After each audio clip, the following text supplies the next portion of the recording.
Chapter 2905. In Xingza's diary there's a line in the lyrics. Who in the world doesn't feel like a purgatory? I won't cry, I have no dignity to give up. When one day those dreams drown in the sea of people, don't be sad. Let him go, this song will be a funeral. He has left, but I still sincerely wish him a good rest. Following that, Qin Zhou announced that the guests present would circle the venue to mourn. All the guests formed a long line and slowly surrounded the coffin to mourn. There was a small window right above the coffin. The small window opened, revealing Gu Xing's calm and pale face. He lay quietly in the coffin as if he had fallen asleep. Mu Yaja supported Yun Shishir and circled the venue in mourning. Yun Shishir tried her best to open her eyes, wanting to see him for the last time. However, no matter how hard she tried, it was in vain. She really couldn't see. She couldn't see anything. Xingza. Yun Shishir took a deep breath and held back her tears. Then she said calmly, "Goodbye, Xingza. I will live on strong." With that, with Mu Yaja's support, she walked to the coffin and gently placed a bouquet of flowers on the coffin. After the memorial service ended, Gu Xingza's body was pushed to be cremated. Knowing this result and thinking that he was about to turn into a pile of ashes, Yun Shishir's heart ached so much that she was about to suffocate. Mu Yaja had been by her side from the beginning to the end. Although she didn't shed a single tear, he could tell that she was sad. So sad that she couldn't even shed a tear. He was glad that he was by her side. Otherwise, he was really afraid that she wouldn't be able to get through this. After the cremation ceremony, Qin Zhou saw that Yun Shishir wasn't in a good state of mind, so he instructed Mu Yaja to help her back first. However, when Mu Yaja helped Yun Shishir out of the memorial hall, a group of fans saw Yun Shishir walking out. The fans were crying miserably, especially the music that was playing on the radio. It was extremely tear-inducing. However, when they saw Yun Shishir walk out, they saw that she was still wearing a pair of sunglasses. She clearly did not shed any tears, but she looked like she was walking unsteadily. She even needed someone to support her. Many fans felt that Yun Shishir's performance was extremely hypocritical. Many fans were talking about it. You can't even squeeze out a single tear. And you're still pretending to be exhausted from crying. Isn't that too fake? I saw her wearing sunglasses when she went in. Who would wear sunglasses to a memorial service? I think she just can't shed any tears. She can't even cry. If they didn't attend this memorial service perfunctorily, they were just trying to ride on Xingza's popularity. Shameless bitch. She should touch her conscience and think about it. The reason why she's so popular is all because of Xingza's popularity. Yun Shishir, you hypocritical liar. Get out of the entertainment industry. Someone suddenly shouted at her. When Yun Shishir heard it, she stopped in her tracks and looked up blankly. Then, an unknown object flew toward her. She couldn't see anything at all, but Mu Yaja's eyesight was sharp. He quickly blocked in front of her. An unknown object smashed into his back. With a thud, the object fell to the ground. Mu Yaja took a closer look. It was a high heel that someone had thrown at him. Mu Yaja's eyes were instantly filled with anger. He suddenly looked up and glanced at the crowd. His voice suddenly turned gloomy. Who threw it? Chapter 2906. The scene suddenly fell into dead silence. Mu Yaja shouted coldly. I'm asking who threw it? The lone high-heeled shoe lay silently on the ground. Yun Shishir immediately grabbed his arm. Forget it. Forget it. Yun Shishir smiled. Today is Xingza's funeral. I don't want to make it too ugly. Mu Yaja pursed his lips. Although he was extremely angry since Yun Shishir said so, he did not intend to pursue the matter too much. However, just as he turned around, the fans could no longer hold it in and started to jeer. Many fans started to clamor. Yun Shishir. You be asterisk the. The scene suddenly went out of control. You're happy now. But where's Lord Xingza? He's lying alone in a cold coffin. Many fans started to surround them. Mu Yaja's heart skipped a beat. He had brought bodyguards with him this time, but there were only 3 or 4 people in total. A few fans lost their minds and rushed towards Yun Shishir. The remaining fans were also enraged and swarmed forward. Mu Yaja could not stop them at all. He was worried that these fans would hurt Yun Shishir, so he immediately hugged her tightly in his arms. Many fans rushed over and shoved them, grabbing their clothes, hair, and arms. The bodyguards immediately rushed over and formed a circle, surrounding Yoon Shirshir and Muyaja. In the chaotic scene, many fans lost control and threw the things in their hands at them. Shoes, apples, flowers, whatever they had in their hands was thrown at her. Yoon Shirshir stood rooted to the ground, letting the insults and attacks completely drown her. Even though the fans were crazily pushing her, insulting her and grabbing her hair, her eyes were still empty and indifferent. "Take off your damn sunglasses." A fan rushed forward and gave her a tight slap. Slap! The sunglasses fell to the ground. The gauze on Yoon Shirshir's eyes was also exposed to the air. However, no fans noticed this detail and continued to accuse her crazily. Muyaja abruptly pushed away the troublesome fans and hugged her tightly in his arms. His large palm pressed against the back of her head and protected her head against his chest. He angrily said, "Get lost." But no one cared. "I hate Yoon Shirshir. Get out of the entertainment industry. Get out of the entertainment industry. Yoon Shirshir, you are a vixen through and through. You were the one who seduced Sir Xingze, used him to climb up the social ladder, and used his popularity to hype yourself up. If it weren't for Lord Xingze, you wouldn't have such popularity and status. Ever since the Green Apple, you've been using Gu Xingze to create hype, until the Love Diary, where you used the lucky couple CP to solidify your popularity. However, you don't even have the basic respect for Lord Xingze's memorial service. He didn't even shed a single tear. He was even wearing sunglasses. You don't deserve Lord Xingze to treat you so well. From the Love Diary, I can tell that Lord Xingze doesn't take care of you like an ordinary senior does for a junior. He really likes you. But Yoon Shirshir, what have you done for him?" Yoon Shirshir closed her eyes and listened to the insults and accusations. However, her heart was like a dead pool of water, without any ripples. This was her sin and she deserved it. Chapter 2907. At this moment, one of the fans suddenly screamed hysterically, "Yoon Shirshir, do you know what I hate the most about you? I hate it when you pretend to be innocent."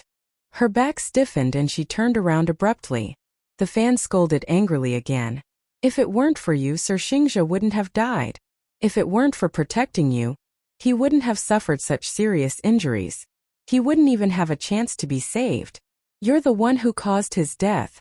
If it weren't for you, Sir Xingze wouldn't have died." When Yoon Shirshir heard this, her mind went blank. "Yoon Shirshir, you don't deserve to live. You're the one who deserves to die. Why don't you die? Why don't you die? Why aren't you the one who died?" Yoon Shirshir's face was as pale as snow. Her pale and colorless lips trembled. She suddenly turned around. Her sallow face was devoid of any color. The gauze on her eyes had also fallen somewhere due to the pushing and shoving of the crowd. Her body was in a mess and she was in a sorry state. She bit her lip hard and suddenly smiled bitterly. Her voice trembled as she said, "I'm sorry." The crowd fell silent. Yoon Shirshir's hair was scattered messily on her back. Facing the emotional fans, she curled her lips, but tears gently slid down her cheeks. "I'm sorry. I really wanted to send him off with a smile, so I held back my tears. I didn't know. I really didn't know that tears were a form of respect for him. I'm sorry. I wore sunglasses because I didn't want him to see my injured eyes. I wanted him to leave in peace without any reluctance. I'm sorry, it's me, it's all me. I'm the one who deserves to die, and I'm also the one who doesn't deserve to live. But I also want to. If I could do it all over again, or if I could choose, I'd be willing to exchange my life for his. I can't bear for him to leave, I don't want him to leave either." Yoon Shirshir continued to sob. "But he's gone. He won't wake up. If crying is useful, if tears can bring him back, I will cry seriously." She apologized to them in the most humble way. Apologized to Gu Xingze's fans. After Gu Xingze left, she had so many apologies in her heart. Thousands of apologies, but she had no one to talk to. Her apology touched some of her fans, but the majority of them did not accept her apology at all. "Yoon Shirshir, stop putting on an act. Do you think we'll believe your words? Do you think they'll believe that you're apologizing sincerely?" One of the agitated fans shouted angrily, "Yoon Shirshir, you are shameless. What was the point of saying all this now? I heard that when you were in danger back then, Lord Xingze was seriously injured in order to protect you. He didn't even have the chance to be rescued. If it weren't for you, if it weren't for a jinx like you, Lord Xingze wouldn't have left us. Give Lord Xingze back to us. Hurry up and give Lord Xingze back to us. We won't forgive you. We won't forgive you. Yun Shishir die. Die. Ah, die for Lord Xingze. Chapter 2908. There were even more crazy fans who rushed towards her, baring their fangs and brandishing their claws as they pounced on her. Ah! Yun Shishir, I'm going to kill you. Yun Shishir was not afraid at all. Even if she was engulfed by this anger, she was fearless. Muyaja looked at her ashen face and knew that she was in such a state. Because of all the humiliation, she must have lost all hope. Hence, she did not even have the basic resistance or excuses. He hugged her, feeling sorry for her. There were fans who kept rushing towards her and attacking her. Muyaja silently bore the attacks for her and protected her in his arms. However, he did not say anything in the end. Based on his strength, these fans were weak and they were all girls. How much strength could they have? They were no match for him at all. However, she felt that she was carrying a heavy burden of sin. She felt that she had let down Gu Xingze's fans. Hence, she wanted to bear with all these injuries as atonement. However, he could not bear for her to bear such a heavy burden of sin. Then he would bear it. He would bear it for her. He would bear all these sins for her. He would atone for her.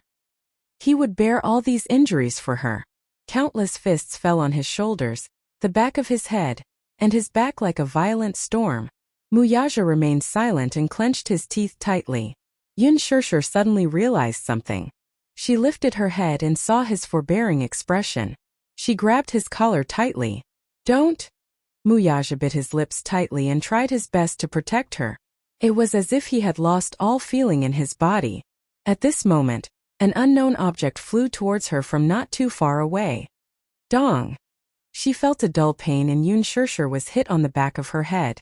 It was only when the object landed on the ground that everyone realized that it was a rock the size of a fist. Yun Shishir's vision suddenly turned pitch black, and she felt a sharp pain at the back of her head. Following that, sticky blood flowed down along her hair. Muyaja was so shocked that his face turned pale. His heart ached as he hugged Yun Shishir's shoulders and cupped her face. Shishir! Everyone was shocked by this sudden scene. Who threw the stone? Some fans came to their senses and looked at each other before looking around. Shishir. But she couldn't hear anything. Muyaja's anxious voice was drowned out by the noise. She closed her eyes and her face was as pale as a sheet of paper. It was as if she had been consigned to eternal damnation, and she allowed the angry curses to drown her. At the hospital, Yun Shishir was lying on the hospital bed. The wound caused by the stone had been bandaged. It was not a particularly serious wound, but for some reason, he had been unconscious for a day and a night, and there were still no signs of him waking up. Muyaja stayed by her bedside and watched over her. He had not slept for a day and a night, and he had not taken care of himself. Stubble had appeared on his chin. After Gu Xingze's memorial service, she had not woken up. Perhaps she did not want to wake up. Faced with this cruel reality, she had subconsciously chosen to sleep. She had not eaten for a day and a night, and her body was weak. She had relied on the nutrient solution to maintain her body's needs. However, this alone was far from enough. She was still pregnant, and the fetus in her womb needed nourishment. It was far from enough to rely on the nutrient solution. Chapter 2909. Gong Jie sat by the window. No one knew how long he had been in this position, but he was like a stone statue. 2 days later, after sleeping for 48 hours, Yun Shishir finally woke up. However, after waking up, she was like a puppet that did not know how to laugh or cry. She was like a puppet without a soul. She was either sitting at the head of the bed in a daze or lying quietly on the bed. Her empty eyes stared blankly at the ceiling. She didn't eat or drink. She didn't know if she was torturing herself or forcing herself. He brought the bowl of porridge over and sat on the edge of the bed. He scooped up a spoonful and gently fed it to his sister. His throat moved a little as he choked on his sobs. Sis, look at me. Look at me, okay? Have some porridge, even a little bit is good. You haven't eaten for 4 days and 4 nights. Xingzhe is already dead, but he definitely didn't want to see you in such a dispirited state. Big sister, wake up, okay? Don't be like this anymore. I want you to be well, I want you to be well. No matter how he comforted her, no matter how he coaxed her, Yun Shishir always looked out of the window motionlessly. Her body seemed to be frozen, and her eyes were dim without any luster. She didn't know what she was looking at. Outside the window there was only a clear sky and white clouds. However, in the ward it was cold, dark, and devoid of any light. The sunlight was so bright that it shone into the windowsill, but it couldn't shine into her heart. She seemed to be dead, and the living thing was just a shell. Her heart had completely died on the day of the memorial service, and it would be difficult for her to come back to life. Muyaja stood at the door of the ward. His back was straight, but there was a hint of loneliness and bleakness on his back. She was in this state every day. When she woke up, she would lie on the bed motionlessly. She didn't eat or drink, and there was no expression on her face. Other than her biological needs, she would never think of getting out of bed and walking around. Sometimes he would sit in one place for an entire day, not moving at all. Be it Muyaja, Yu Shaoichen, or even Gong Jia, everyone took turns feeding her. But no matter how he coaxed or lied to her, she just stared ahead indifferently.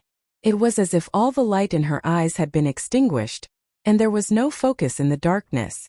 It wasn't as if Muyaja hadn't tried to force it in. However, every time he forced it in, he would vomit it out in less than 10 minutes. There was nothing he could do. He really couldn't think of any other way to coax her to eat. Sometimes she would sit by the window and look out. Once he sat down, the night sky was filled with stars. Seeing that she still refused to eat, Gong Jia put the bowl aside, held her hand tightly, and gently kissed the back of her hand. Sister, even if you don't want to eat, can you talk to me? I haven't heard your voice in a long time. Sis, you haven't eaten for days and you haven't talked to me. We promised each other when we were young that even if we quarreled we wouldn't have a cold war. Are you having a cold war with us now? Yun Shishir's eyelashes fluttered slightly, as if she had some reaction. Gong Jia immediately picked up the bowl, scooped a spoonful of millet porridge, and brought it close to her mouth. He coaxed. Eat a little, just a little. Chapter 29:10. Gong Jia immediately picked up the bowl, scooped a spoonful of millet porridge, and brought it close to her mouth. He coaxed. Eat a little, just a little. Yun Shishir's lips parted slightly, but she didn't react. Gong Jia glanced at Muyaja with a helpless gaze. This was the first time that Muyaja had seen him so helpless. She still refuses to eat. Muyaja asked in return, but it was an affirmative statement. Gong Jia nodded. She hasn't eaten for a few days and has only drunk a little water. Just the nutrient solution alone is far from enough to maintain her nutrition. As Gong Jia spoke, he glanced at Yun Shishir's thin chin with heartache. These few days she had actually starved so much that her oval face had grown. In the past, she was a standard beauty with an oval face. Her chin was very sharp, but she didn't have an oval face, which made her look beautiful and charming. She was thin to begin with, and now she had lost a lot of weight. Gong Jia was worried that if she continued to resist eating, it would turn into a physiological anorexia. The doctor came to the ward every day to do checkups. She hadn't eaten for a few days, so the doctor said worriedly that if she continued to resist eating for a long time, the most serious consequence would be a physiological anorexia. The most direct consequence would be a prolonged period of nutritional imbalance, and the fetus would stop developing. Then they would have to abort it. The doctor asked them to think of a way to persuade her to eat. She was only resisting eating psychologically, or perhaps she had been too agitated and was in a trance. Hence, she had no concept of eating at all. The unforeseen events of the past few days were really going to break her down. Gu Xingze had passed away and lost her sight. Hence, she had no concept of the passage of time at all. Usually, patients like her who had suffered a major mental blow would be resistant to anything, or even reject it. She would reject eating, interacting with others, and being close to this world. Her heart was already shrouded in darkness. But when would this darkness be expelled? The one who started the trouble should be the one who untied it. But this person who started the trouble was no longer around. The doctor was also at a loss on what to do with her. The physical illness was easy to treat, but the mental illness was difficult to resolve. It wasn't that they hadn't tried psychological intervention before. But, no matter how experienced a psychiatrist was, she didn't have any reaction when they sat in front of her. After she lost her eyes, she seemed to have lost her ability to perceive the world. She seemed to be unable to hear anything. The psychiatrist said that she had closed the door to the whole world. He locked himself in the fortress and built high walls, not allowing anyone to enter. The doctor told them to feed her as much as possible. Otherwise, the situation would not be optimistic. Whether it was Yu Shaoichen, Gongjie, or even Muyaja, they were all locked out. Muyaja walked to the bedside and took over his work. He took the bowl and brought a spoonful of porridge to her mouth.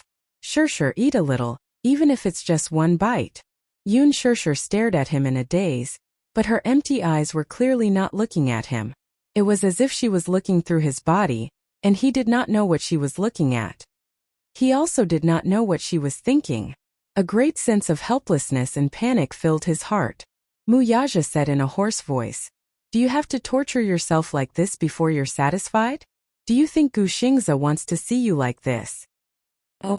Chapter 29:11. Do you want me to beg you? Muyaja bit his lips hard.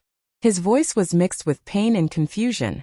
When had he ever shown such a helpless and hesitant look? I can't lose you. Shirshir, eat a little, even if it's just a mouthful, okay? Gongjie couldn't stand it anymore. He walked to Yun Shirshir's side and pinched her cheeks, forcing her to open her mouth. Muyaja glanced at him and didn't hesitate any longer. He steeled his heart and forced the porridge into her mouth with a spoon.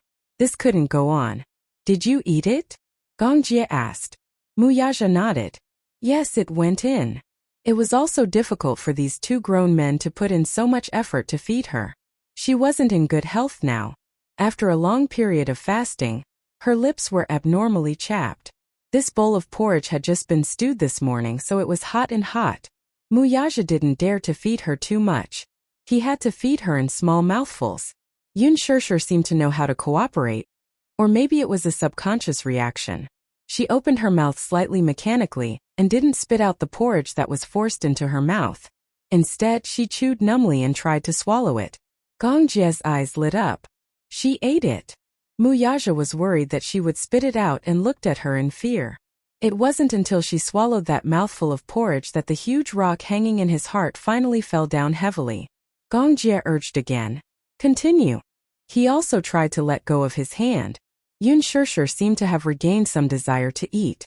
When Muyaja brought the porridge to her mouth again, she opened her mouth again and drank that mouthful of porridge. Slurp. The sound of her eating porridge was more beautiful than the most beautiful symphony in the world. Muyaja seemed to have received a great encouragement and fed her half a mouthful. Isn't it too bland? Gongjie added some vegetables and carrots, and Muyaja was responsible for feeding them. However, she had only taken a few mouthfuls when her chest suddenly heaved up and down. Yun Shirshir had a pained expression on her face as she suddenly turned to face the trash can. With a retch sound, she actually vomited out the few mouthfuls of porridge that she had just eaten. Muyaja looked at her in pain, but the vomiting became more and more intense. At first, it was still sticky porridge that had not been digested in time. Later, he vomited out stomach acid and bile. Gongjie's heart ached as he watched her body curl up in pain. After she finished vomiting expressionlessly, she stared blankly at the trash can. No one knew what she was thinking about. What are you looking at? Gongjie hurriedly went to call the doctor. Muyaja wiped her mouth with a hot towel and looked at her. She had lost a lot of weight in the past few days. She was so skinny that it was scary. He did not know how she would continue to lose weight. Her waist, which could not be held in one hand, was now pitifully thin. Shirshir, how can you be so weak? Muyaja held her shoulders and asked painfully, What should I do with you? However, she seemed to have lost her ability to speak and did not answer him. When Gongjie called the doctor over, the doctor first took a look at the food that was fed to her, then looked at the food that she had vomited out in the trash can and shook his head. She hasn't eaten for so long and ate so much at once. I'm afraid she can't take it. Is it a lot? Chapter 29:12. She didn't even eat half a bowl. You call that a lot? Her body functions are different from ordinary people. Ordinary people would be famished after 2 or 3 days of starvation, but she didn't feel anything at all. This means that she is anorexic. Although she has mild anorexia, it's still very difficult for her to eat half a bowl at once. She can only do it step by step. Muyaja sat on the sofa in silence, his face ashen. In the past few days, the news of Yun Shirshir attending Gu Xing's memorial service and being attacked by fans had spread like wildfire on the internet. Many fans were trying to figure out the relationship between Gu Xing's death and Yun Shirshir. There were also many paparazzi who wanted to sneak into the hospital and dig up more news. However, the Xingyu Financial Group had already sent a lot of manpower to guard the hospital tightly. Those despicable paparazzi couldn't get close at all. Although many reporters had given up, there were still some who were still stubbornly waiting. When Qin Zhou came to the hospital, Yun Shirshir had just fallen asleep. Muyaja was gently tucking her in. He walked to the door.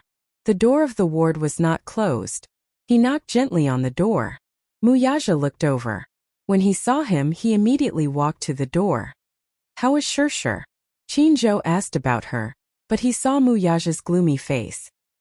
He was a meticulous person and probably knew that the situation was not optimistic. "She hasn't eaten for a few days." "She doesn't eat." She refused to eat after coming back from the memorial service. "She didn't feel anything when I called her name." Qin Zhou frowned. Muyaja frowned anxiously. He suddenly thought of something and asked, "How is he?" Of course Qin Zhou knew who he was referring to.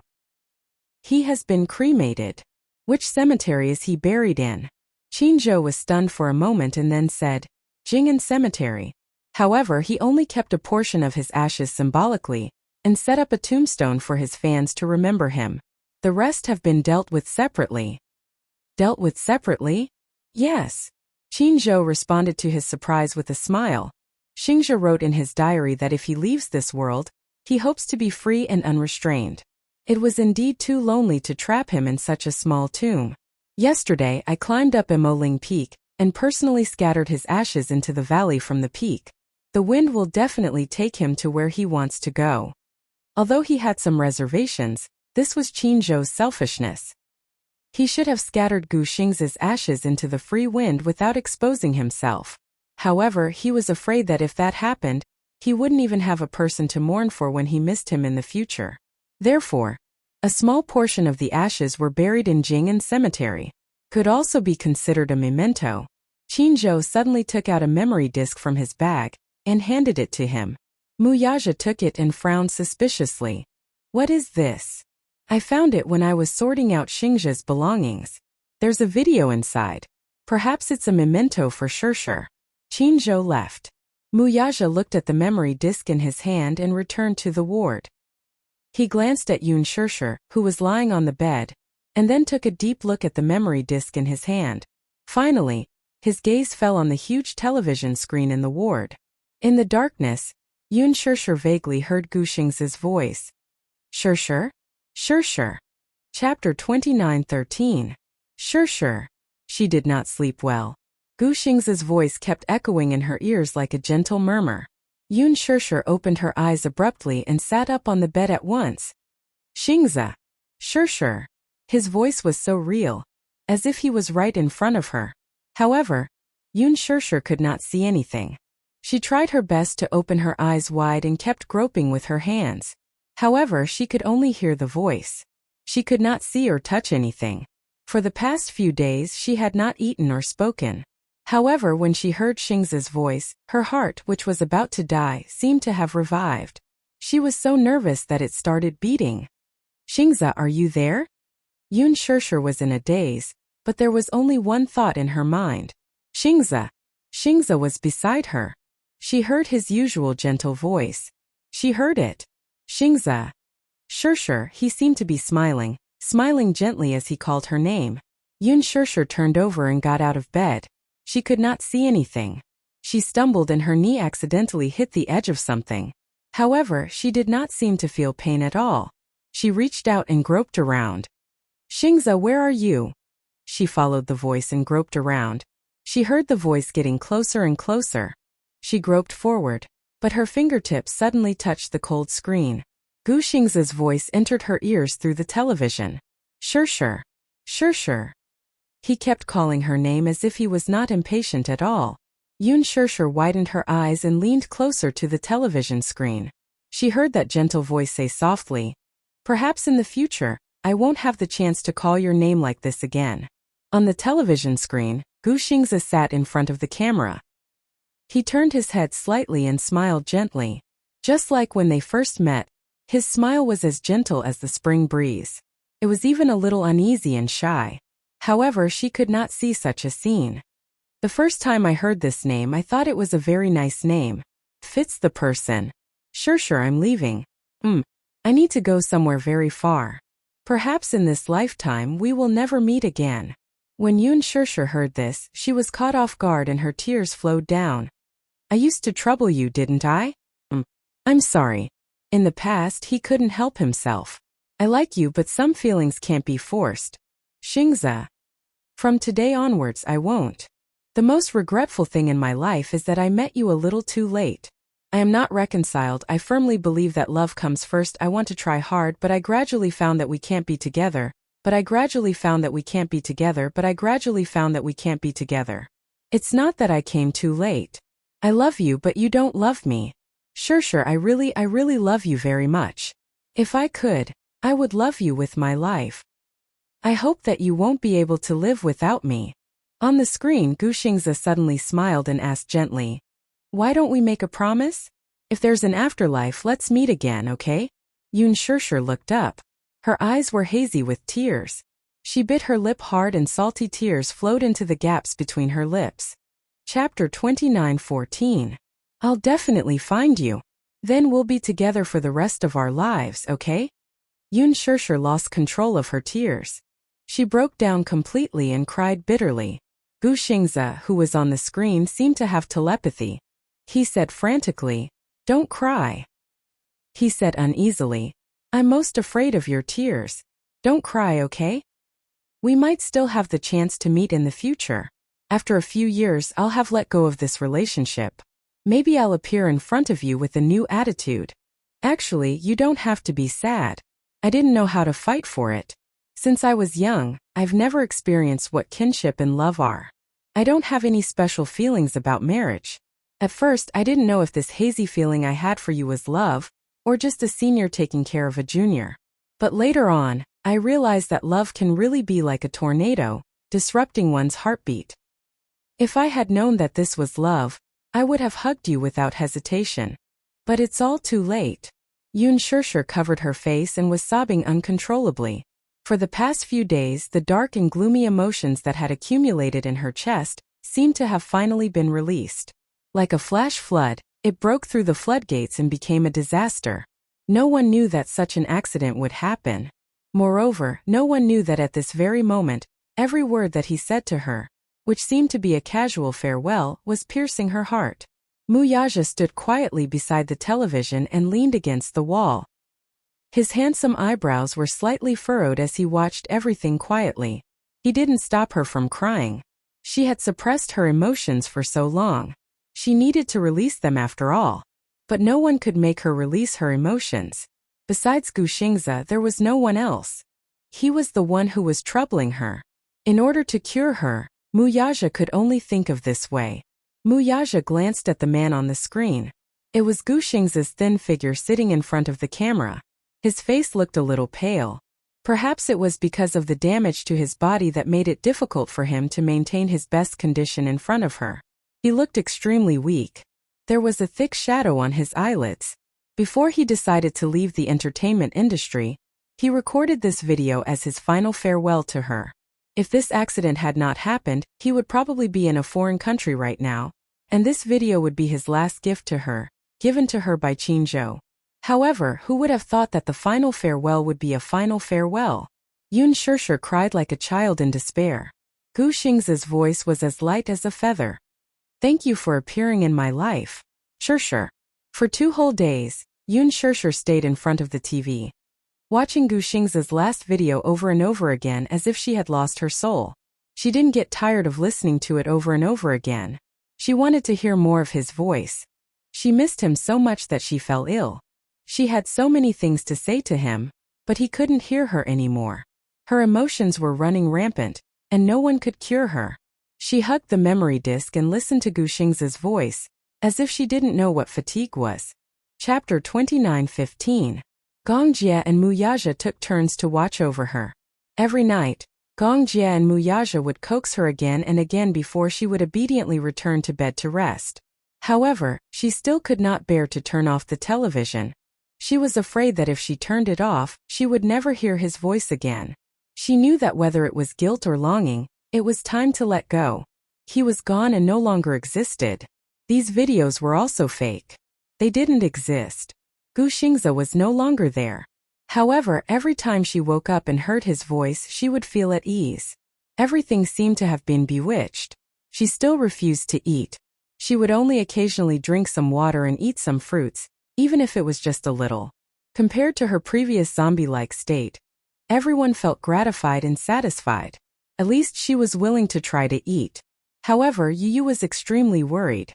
How long would this mental state last? Xiao Shui also came to the hospital to visit her once.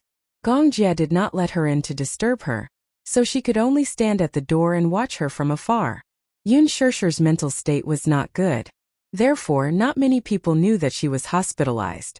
Mu Yaja protected her very well. He did not let anyone disturb her, nor did he let anyone disturb her recuperation. Xiao Shui was her best friend. When she heard the news, she insisted on coming over to take a look. However, when she stood at the door and saw her in a daze in front of the television from afar, her heart ached so much that tears streamed down her face. How did she become like this? Xiao Shui was extremely heartbroken. Has she been refusing to eat? Yu nodded painfully. Mommy has been refusing to eat. She can only rely on the nutrient solution to maintain her energy. Xiao Shui gritted her teeth. She was extremely upset. Gong Jie stood at the balcony, feeling extremely depressed. He turned around and glanced at Yun Shishir. He sighed heavily. Looking at her haggard appearance, Gong Jie's heart was about to bleed. At this moment, the doctor suddenly came into the ward. When Mu Yaja saw him, he stood up and walked towards him. What's the situation? Mr. Mu, why don't you take your wife for a detailed prenatal checkup? His sudden words reminded Mu Yaja that it was time for a prenatal checkup.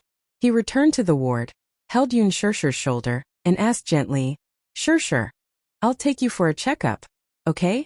It's been so long. I wonder how the little fellow is doing. The doctor said that we have to do regular checkups. Yun Shishir nodded in confusion. The nurse pushed the wheelchair over.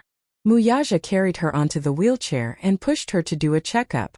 After half a day, all kinds of examinations were done. Mu Yaja pushed Yun Shishir to the doctor's office. The doctor was looking at the ultrasound report. At 9 weeks of pregnancy, the fetus has grown to 2.15 centimeters.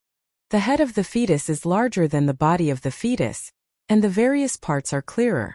The head has begun to calcify, and the placenta has begun to develop. The ultrasound shows that the fetal sac almost fills the uterine cavity. The outline of the fetus is clearer, and the placenta is beginning to appear. After the doctor finished speaking, he said, Sai, this is really troublesome. If she refuses to eat for a long time, it might affect the development of the fetus. Mu Yaja's heart skipped a beat. What do you mean? Chapter 29:16. Yun Shishir's eyes, which were initially emotionless, flickered a little when she heard this. Her eyes finally regained some focus. How's the little guy now? The little guy is very strong and there's nothing unusual. However, if this goes on, it will definitely have many adverse effects on her body and the child. The doctor paused for a moment and said, even if the child survives in the mother's body, its innate resistance will be weaker after birth. If the mother's mood changes drastically during pregnancy, it will easily cause the child's personality to become sensitive. But I'm worried that if this goes on, the fetus will stop developing and might even have a miscarriage. Miscarriage? Mu Yaja's expression was tense. Isn't there a nutrient solution? This doesn't constitute sufficient nutrition at all. Moreover, emotional fluctuations are also a huge factor. The doctor placed the B-scan film on the backlight. He pointed at a very small ball in the film and said to him, "This is the fetus. It's developing normally and is very strong. A normal little guy won't be able to last until this time." Muyaja stared at the small ball and pursed his lips. His eyes couldn't help but redden. That was his child. Who knew it might be a beautiful little princess? He had always wanted to have a daughter with her. However, now that this child had fallen from the sky, he felt that this was probably the most beautiful gift that God had given him. But why was it that when he wanted to protect her, he felt a great sense of powerlessness? Muyaja suddenly turned around and leaned over slightly. He held her shoulders and asked carefully, "Sure, did you hear that? Did you hear that? If you don't eat properly and don't rest normally, and keep torturing yourself like this, the child will die sooner or later." Yun Shirshir suddenly widened her eyes and her pupils contracted violently. She looked at him but could only see a barren land. "The child. The little guy in your stomach, 9 weeks, she's still so small. Still so small. She's been developing strongly, but..." His heart ached as he pulled her into his embrace. Over the past few days he had been suffering as well. For her, and even more for the child in her stomach, how could he not be on tenterhooks? At every moment he was in fear. Enough. Was that enough? Even if it's a punishment, shouldn't it stop now? A hot teardrop fell onto her cheek. Muyaja hugged her back neck. For the first time in his life, a man who had always been proud and aloof shed tears in front of her. "Stop torturing yourself, okay? You can torture me or punish me. Stop torturing yourself." He choked with sobs and said, Sure, I love you so much. And I also love this little guy in your belly. Don't torture yourself anymore. Look at me, look at me." He held her face and forced her to look at him. "It doesn't matter how you punish me. The child is innocent. Please don't punish her, okay? His voice was hoarse and desperate for her response. What he got in return was a teardrop falling from her eyes. Muyaja hugged her tightly. "I can't lose you and I can't lose her. I don't know what to do with you. Wake up, wake up." He begged her uncontrollably.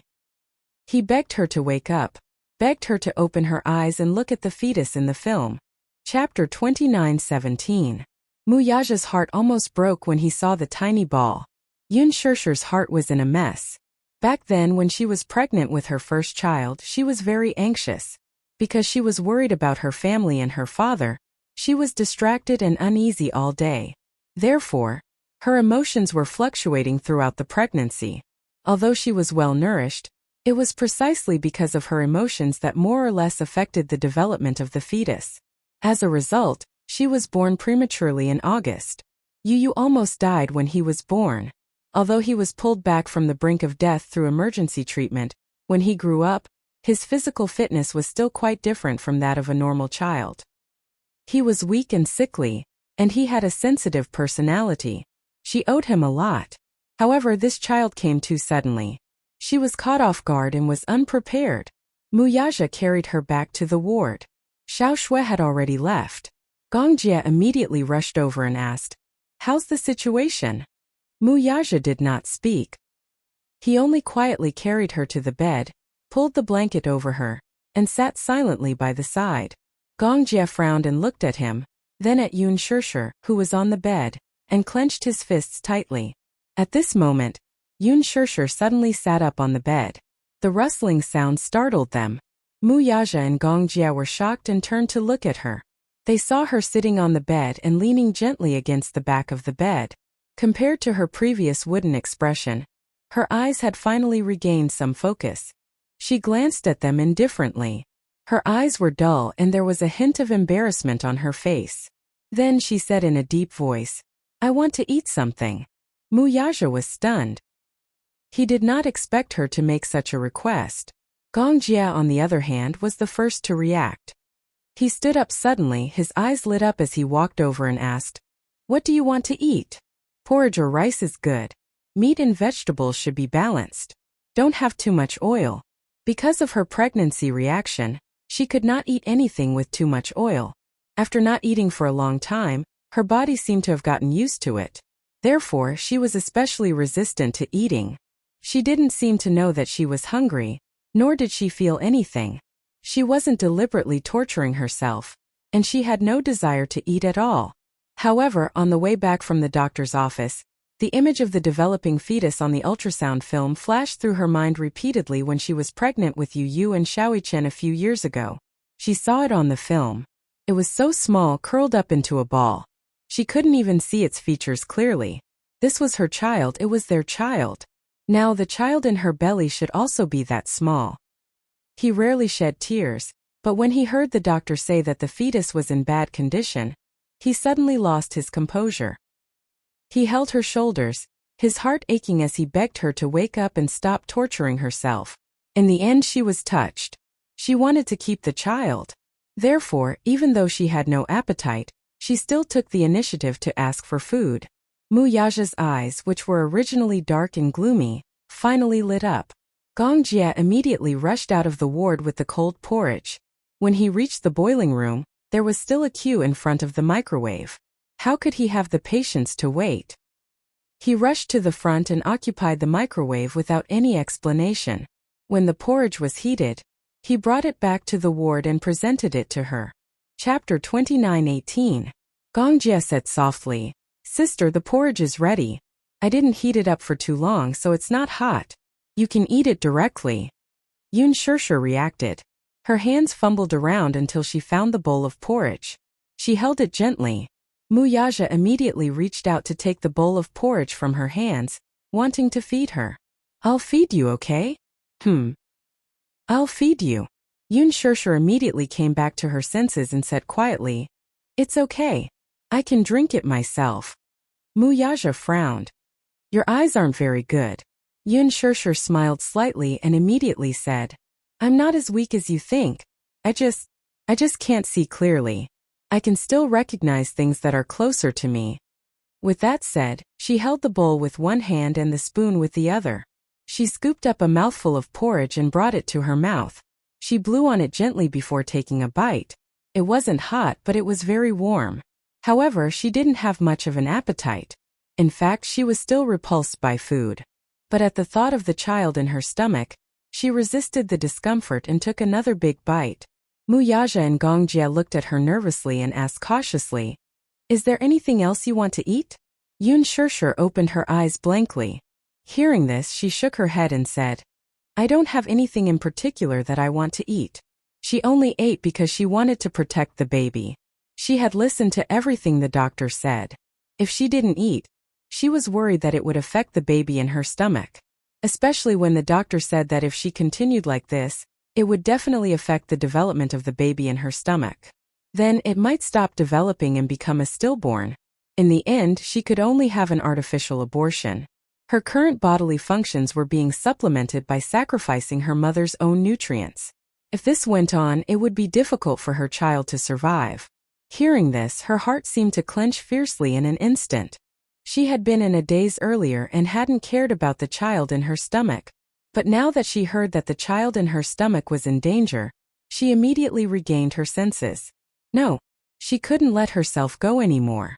At that moment, she seemed to recall Yu's appearance when he was born. He was lying in the nursery box, small and wrinkled. His entire body was red and his two little hands were curled together tightly. For the first time in this world, this little guy seemed to be very nervous. He only knew how to open his little mouth and cry. Why is she crying so much? She was a little curious. As she thought about it, she gently reached out her hand. The little guy immediately reached out and held her hand tightly. His strength was not great, but his grip was very tight. Perhaps it was due to telepathy, but the little fellow's eyes were tightly shut. He was originally crying nonstop, but the moment he held her hand, he actually stopped crying. Why is it so small? Yun Shirshir looked at it carefully with tears in her eyes. It was said that when he was born, he was less than 2,500 grams. It was simply too small. At that time, tears fell from her eyes. She sighed silently in her heart. The most miraculous thing in this world was becoming a mother for the first time. She couldn't imagine how this little guy came out of her stomach. She also didn't know how these two little guys got along in her stomach for the past 8 months. Didn't they fight? Chapter 29:19. At that time, she was immediately amused by her own conjecture. As she laughed, tears fell uncontrollably from her eyes. The nurse said that it was really not easy to save the child. God knew that if she had not taken a second look at him, she would have missed the chance to save him. That one look gave the mother and son a chance to be reunited. What exactly was motherhood? It was when she saw this little guy that she wanted to give everything she had. She could not wait to present the most beautiful thing in the world to him. She was grateful for God's blessing and thus named him Yoon Tianyu. God bless, God bless. God bless. Returning to her senses from her thoughts, Yoon Shurshur gently wiped away the tears at the corner of her eyes. She gritted her teeth and drank a mouthful of porridge. It was dull and tasteless. It was like chewing wax. She even had an inexplicable feeling of nausea. Muyaja prepared some side dishes for her. He gently said, "Take your time, don't eat so quickly. You haven't eaten for so long. If you eat too quickly, it will hurt your stomach." Okay. Yoon Shurshur lowered her head as she ate the porridge. Her other hand was tightly clenched. "I'm sorry." She swallowed the food in her mouth and mumbled softly, "Previously, I made you guys worry. From now on, I'll eat properly." Muyaja was stunned. His lips could not help but curve into a gratified smile. Gong Jia looked at her with great relief. His tightly clenched heart finally relaxed slightly. Yoon Shurshur suddenly smiled and choked out, I'll be fine." Motherhood was really a magical thing. Yoon Shurshur began to eat properly and sleep well. At night, she went to bed very early. In the morning, she would even leave the ward to take a walk in the hospital's back garden, accompanied by Muyaja and Gong Jia. It had been too long since she left the bed to walk properly. The doctor said that lying in bed for a long time was not a good thing for the fetus. She also needed to move around properly. Every morning before going to work, Muyaja would accompany her for a half-hour stroll. After that, he would settle her down and watch her finish her breakfast before going to the company with peace of mind. Every afternoon, he would try his best to arrange everything. At 3 o'clock, he would get off work early and come to the hospital to accompany her. Gong Jia, on the other hand, pushed aside all the matters in his hands and handed them over to others to handle. He stayed by her side to accompany her. He had always been an impatient person, but he had always been unconditionally patient with her. Yoon Shurshur's mental state also gradually improved. Yu Yu and Xiaoichen were also very obedient and took good care of themselves.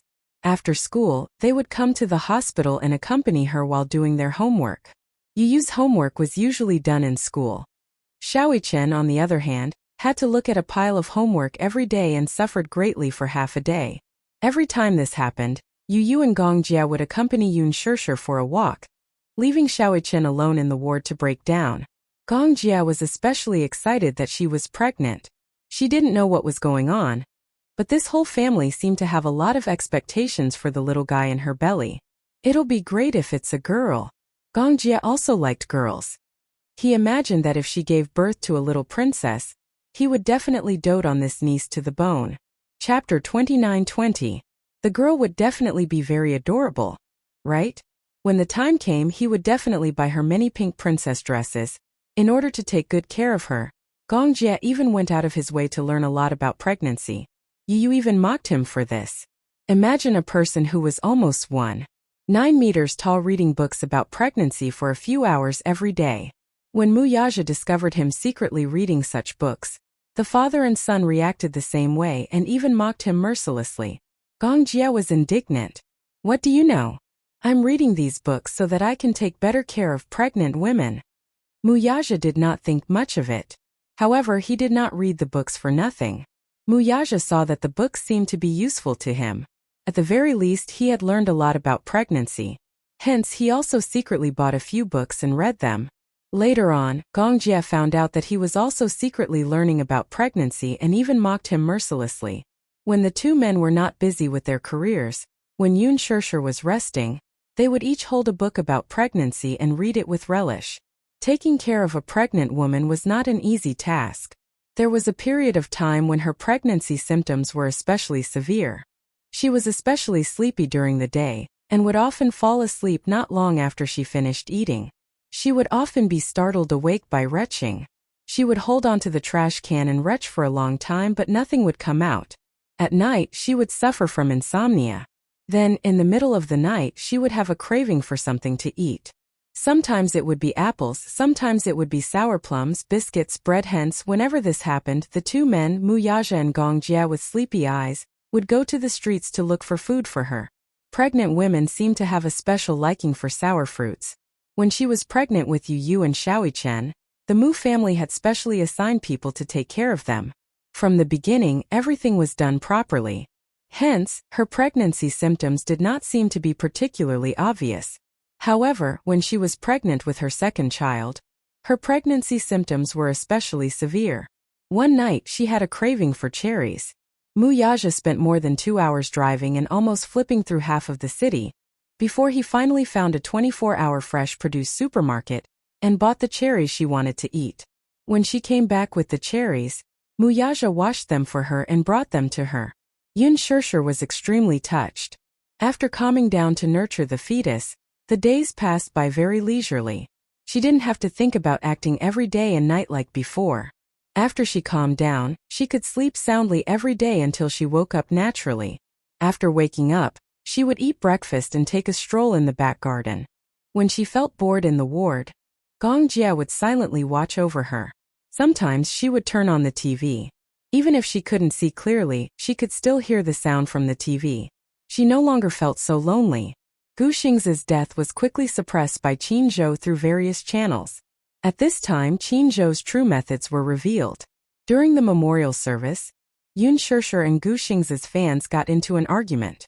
After that, nothing else happened. After that, there was no news at all. Chapter 29-21. It was actually very easy to suppress a hot topic. The reason why many news articles were so popular was because the media kept chasing them and paying attention to them. For example, Gu Xingzi's memorial service was covered all over the internet, so naturally it was very popular. When all the media stopped paying attention to this matter, the popularity would die down very quickly. Other than Gu Xingzi's hardcore fans, the public's interest in this matter was limited. If the media did not report it, it would naturally be forgotten very quickly. Qin Zhou felt that the best way to respect Xingzi was to give him some peace and quiet. After spending a lot of money to bribe various media outlets, all the first-tier media outlets seemed to have collectively lost their memories and finally stopped paying attention to this matter. Soon, the entertainment industry returned to peace and quiet. The media no longer paid attention to this matter. Although there were still many fans who were extremely persistent, it was difficult to stir up a storm. On the internet, the popularity of Gu Xingzi continued to fade. On the television, all the programs and advertisements related to him were immediately taken down. During this period, Extreme Youth was also ordered to stop promoting. Qin Zhou hoped that the public would forget about Gu Xingzi's death as soon as possible, so as to minimize the harm to others, especially Yun Shirshir. Almost everyone thought that Gu Xingzi's death was related to her. Even Yun Shirshir herself thought that she was the culprit behind Gu Xingzi's death. But Qin Zhou did not think so. Just like in the video, Gu Xingzi said to Yun Shirshir, "I am willing to love you with my life." Although this love was indeed a little heavy, perhaps at that time he did not think so much at all. It was just his first subconscious reaction to protect her. His most selfish thought was that he hoped that she could retain a memory of him in her heart, even if it was just for a second. But he really did not know that it would bring about an unforgettable memory. He did not want to. Lethal Beauty was nearing its finale. Qin Yuyan's ending caused a lot of sighs from the audience. The role of Qin Yuyan was perfectly interpreted by Yun Shirshir. Even Gu Xiaoyang couldn't imagine that a newbie could understand the role so well and perform it with such superb acting skills. In the entire series, she was probably the most tragic character but also the most realistic one. Qin Chang'e, the female lead played by Lin Ji, had a clear distinction between love and hate. Although she had all the characteristics of a female lead in a period drama, the character of Qin Yuyan portrayed the selfishness of human nature to the extreme. Becoming a demon for love, becoming a fool for love. She had changed from an innocent and harmless young girl to someone who, for the sake of love, had disregarded her own safety and schemed against everything. In the end, she had ended up in a miserable state. Before she died, she cried to the male lead played by Hua Jin. "Do you know that for you I did everything I could to design this world for you? But in the end I realized that the biggest mistake I made was I fell in love with you. You hate my viciousness, but how could I not hate your heartlessness? But there was no other way. There was no other way. Who asked me to do everything just to get a glance from you, even if it was just a glance? His hoarse cries caused countless audience members to shed tears.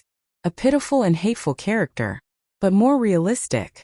The selfishness of love and hate was portrayed to the extreme by Yoon Shershur. Chapter 29-22. Yoon Shershur's acting skills were enthusiastically recognized by the audience. The image she created was too vivid, leaving a deep impression in people's minds. Many new fans who liked her because of lethal beauty dug out her humble appearance when she usually went on variety shows. Her gentle and unpretentious personality, as well as her occasionally funny side, made the fans even more fond of this actress with superb acting skills. Hua Jin had flown to Paris because he needed to take a fashion photo shoot. When he returned, he immediately rushed to the hospital to visit. He rejected some of the less important jobs and stayed at the hospital to watch over her when he was free. Soon the doctor also came up with a few plans. Mu Yaja and Yoon Shershur came from the hospital to protect the fetus, so the doctor came up with two plans for her. One is to do a cornea transplant first. Recently there was a cornea donor from Guang City. It was the cornea of a 22-year-old girl. However, if you do the surgery during pregnancy, you will have to bear a lot of risk. However, we will have stricter control of the drugs. However, we can't completely rule out any adverse effects on the fetus. However, there's a risk. Mu Yaja and Yoon Shershur looked at each other. The doctor looked at their expressions and knew that they could not accept this plan. Thus he said, the second plan is to give up on this donor and wait until after the delivery. After the birth, when the vitality is restored, we can look for a suitable donor. However, this cycle is very long. With the continuous deterioration of her eyesight, it might cause a lot of trouble in her life. After all, if a person who had always been healthy lost their eyesight overnight, their life would be bound and it would be difficult for them to return to the normal track. And a cornea donor was something that could only be found by chance. It was luck and opportunity to meet one. If they missed it, they might have to wait for a few more years. In these few years, there would be too many variables. Mu Yaja frowned and said worriedly, we were going to hold a wedding. Will this situation affect the wedding? The doctor said sincerely, my suggestion is not to rush to hold the wedding. When Yoon Shershur heard this, her expression suddenly became a little lonely. The wedding that she had been looking forward to was going to be delayed indefinitely because of this matter. She pursed her lips in grievance, looking extremely lonely. After returning from the doctor's office, she had been leaning against the bed with a gloomy expression. Their expectations for the wedding were suddenly crushed by the cruel reality and nothing was left. Gong Jie saw that she was a little unhappy the moment she came back, so he looked at Mu Yaja suspiciously. What happened? The wedding may have to be postponed, Mu Yaja said as he walked to the bed and sat down. He looked at her and asked, are you unhappy? Yoon Shershur shook her head. No. However, even though he said that he didn't, the loneliness in his eyes was so obvious that it was about to burst out. You're saying that you don't, but it's obvious that you're sulking. Mu Yaja suddenly reached out and pulled her into his embrace. He rested his chin on her forehead and said gently, don't be afraid. I'll definitely give you the wedding I owe you. Yoon Shershur was slightly stunned. Chapter 29-23. You may say that you don't, but it's obvious that you're sulking. Mu Yaja suddenly reached out and pulled her into his embrace. He gently rested his chin on her forehead and said gently, don't be afraid. I'll definitely give you the wedding I owe you. Yoon Shershur was slightly stunned. Ever since she got pregnant and stayed in the hospital, her pregnancy symptoms slowly followed. Even the anxiety and emotional changes that were unique to pregnant women were reflected in her body. How terrifying was it for a normal person to be blind? In the past, she felt that things that could be done naturally had become extremely difficult. Usually when she drank water, she could pick up the teacup. But now, even lying in bed and watching TV for a while had become an extravagant hope. It was common for her to knock things over. Once, she accidentally broke a vase that Yu had given her. She once complained that the smell of disinfectant was the most common in the ward, and it gave her a headache. Hence, Yu specially ran to the florist, chose a vase, put a few fresh flowers in it, and placed it on the windowsill. Realizing that the vase had been knocked over, Yoon Shirshir hurriedly reached for the corner and her hand was covered in blood. She had knocked over the vase that Yu had given her. She was afraid that Yu would feel sorry for her. When Gong Jia walked in, he saw Yoon Shirshir sitting by the bed. Her hospital gown was stained with blood, and she looked a little disheveled. He rushed over and grabbed her hand. "Why is there so much blood?" "Xiaojia, I just wanted to go to the washroom," she said in frustration. "I was groping along the wall and accidentally broke the vase. What should I do? I don't even seem to be able to do the most basic things." Gong Jia laughed and said, "Didn't I send a nurse for you? She went to eat. Didn't you ring the bell? I wanted to try and see if I could do it myself. After all, I'm not used to having someone accompany me to the washroom." She could not even take care of herself. Lying in bed every day, she had no choice but to ask for help even if she needed to solve her physiological needs. He couldn't see. His vision was close to blindness. Everything in front of him was foggy. She was uneasy about the future.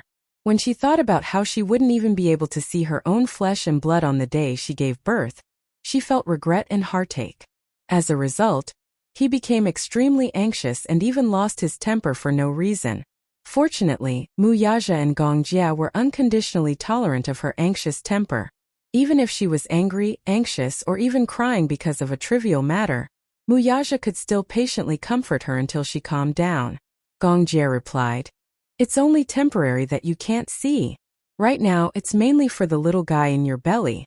The doctor said that it's too risky to perform the surgery now. We're not willing to take the risk." "I understand. There will be more opportunities in the future." "What if there's no such opportunity?" Gong Jia replied immediately, "That's impossible. There is no such assumption. Sister, don't let your imagination run wild. You're just too idle every day. With nothing to do, it's easy for your imagination to run wild. Actually, it's not as bad as you think." "I understand." Yoon Shirshir immediately said, "Don't worry, I won't let my imagination run wild and make you guys worry." Chapter 29-24. There were many people in the hospital, and the ward was always dark, so it was difficult to get real peace and quiet. Hence, he discussed with the doctor and brought her back to Yunshan Shuri to recuperate. Yunshan Shuri was an excellent place with good feng shui, and was very conducive to recuperation. It was originally built as a resort. After Yoon Shirshir was brought back to Yunshan Shuri, Gong Jia was finally relieved and decided to return to Hurricane. He had a lot of work on hand that was waiting for him to rush back to deal with. He was worried that his father would become suspicious if he stayed any longer. Gong Jia did not say much goodbye and took a private jet back to Hurricane's headquarters. Yoon Shirshir began to recuperate. Of course, although she had more free time, she still found some things to do. For example, what should I name the little guy? At night, Yu and Xiaoichen were already asleep. Mu Yaja was reading his email when Yoon Shirshir lay on the sofa and muttered to herself, "I have a headache coming up with a name." She was a little troubled. She had been thinking for a long time about the child's name, but she still could not think of a satisfactory one. Mu Yaja put down his laptop and walked to her side. He pulled her into his arms and kissed her forehead lovingly. "You haven't even confirmed whether it's a boy or a girl, yet you're already in a hurry to think of a name. Aren't you a little too anxious?" "Because it's too boring," she muttered. "I'm at home every day with nothing to do, so I'm thinking about what to name the child after it's born." "Then you're in a hurry to come up with a name when you know the child's gender? What if you choose a boy's name and give birth to a girl? Then, I'll think of a boy and a girl's name together." Muyaja laughed but went along with her and asked, "Then do you want a girl or a boy?" Yoon Shirshir laughed and said, "It's not like I can give birth to a boy just because I want a girl or a boy. This is something that can't be decided." "Then do you like a girl or a boy?" "I like both," Yoon Shirshir said and asked him, "What about you?" "I hope to have a little princess." Muyaja was famous for being fond of daughters. Men had no resistance against daughters. It was said that daughters were the lovers of their fathers in their previous lives. These words were not false at all. Muyaja wholeheartedly hoped that he could have a little princess. He would definitely be overjoyed. By the way, I've always been curious about the meaning behind the name Xiaoyi Chen. Yun Shishir was a little curious. It couldn't have been randomly chosen, right? The name she gave you was meaningful. She was thankful to the heavens for saving her life despite having a near-death experience when she was born. Hence, she was named Yun Tianyu. Muyaja explained. The word means light. Chun was ranked 5th in the earthly branch and was a dragon.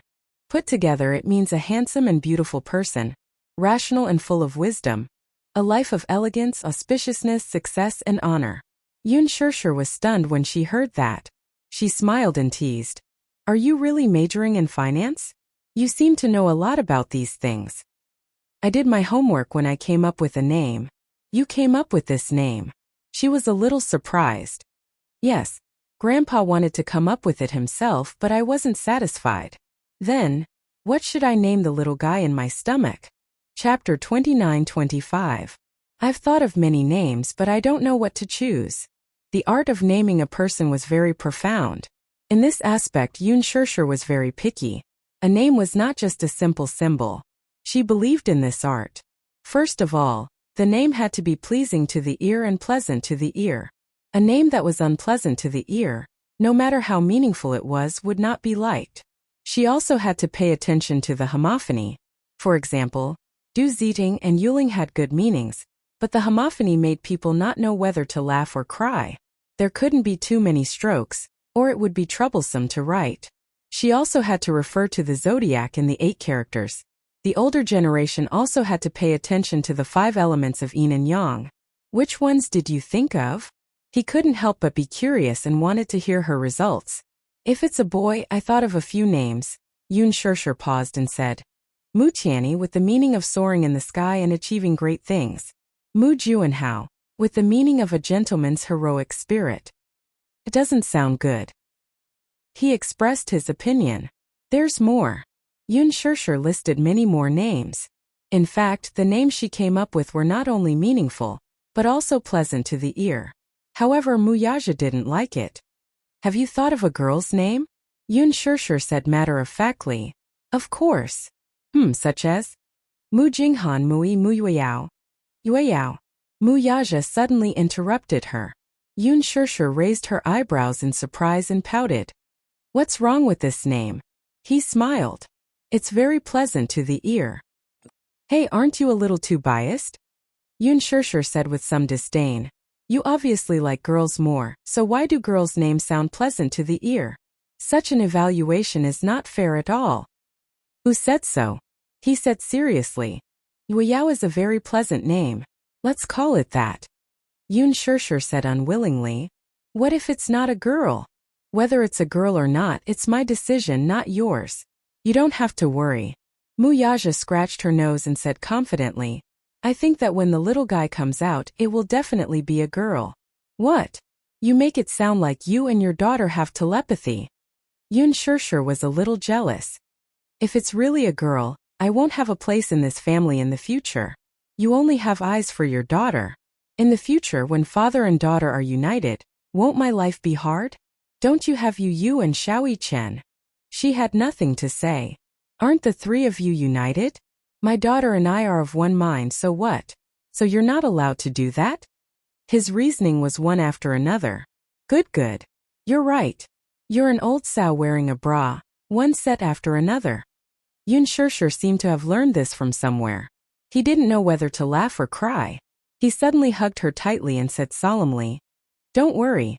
You'll always be the most important person in my heart. No one else can compare to you.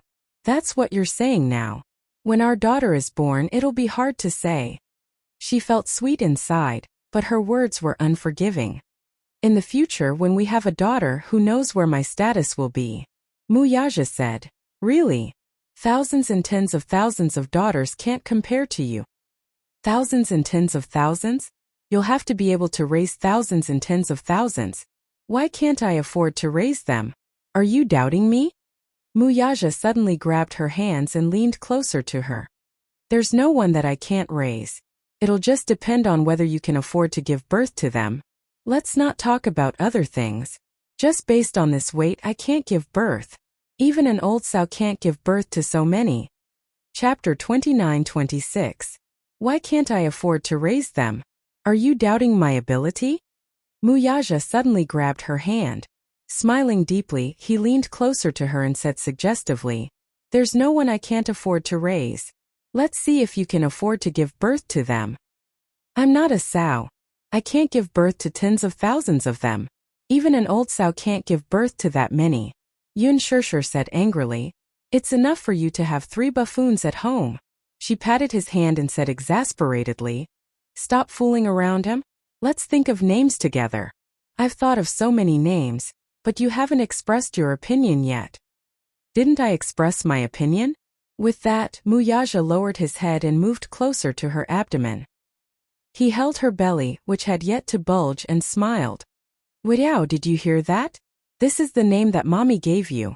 "Hey!" Yun Shirshir didn't know whether to laugh or cry. "Are you done fooling around? How do you know that it'll definitely be a daughter?" Muyaja said solemnly, "Do you believe that it'll definitely be a little princess?" "I don't believe it." "Then let's bet." Muyaja looked confident. Smiling, he said, "This is probably the telepathy between father and daughter." As he spoke, he looked lovingly at her lower abdomen. It was as if he could see the little fellow inside through her belly. "Wow, isn't this name very nice? Daddy likes it too." "Wow, you must be good in mommy's stomach. Daddy loves you." Yun Shirshir couldn't see his face at this moment, but she could imagine that Muyaja's gaze was fixed on her stomach. His face must be filled with tenderness. His eyes narrowed and his handsome brows arched gently. She remembered that he looked especially good when he smiled. His thin lips curved, outlining a gentle arc like water, with shallow smiling dimples. He rarely smiled, and it was only when he was facing her that he would reveal a rare smile. However, his smile seemed to be able to melt even the coldest ice and snow in the world in a single night. Yun Shirshir suddenly smiled contentedly. She felt that at this moment, she was surrounded by happiness. She was a little overwhelmed. Muyaja didn't notice the reaction on her face at all. Instead, he was focused on her stomach. After a while, he leaned forward and pressed his ear against her stomach, listening carefully. After a while, he started talking to himself in front of her stomach, as if he was communicating with the little fellow in her stomach. Yun Shirshir didn't know whether to laugh or cry. She held back her laughter and didn't want to disturb him. Muyaja suddenly raised his head and asked quizzically, "Can she hear what I said? Are you stupid?" Yun Shirshir couldn't help but say, "It's useless to listen to it now. At this time there's no fetal movement." "Oh, is that so?" He furrowed his brows, looking disappointed. "I thought she could hear me in her stomach." "She can't hear you. The child can't even understand what people are saying, let alone a fetus that hasn't developed yet." Muyaja caressed her lower abdomen lovingly with a contented smile on his lips. His gaze never left her lower abdomen, as if there was a rare treasure hidden there. Wasn't it a rare treasure? He had even named it. He said gently, "Yueyao, you must be good and don't be naughty. Develop well and grow well. Daddy will wait for you." Chapter 29-27. Yun Shirshir covered her mouth and snickered.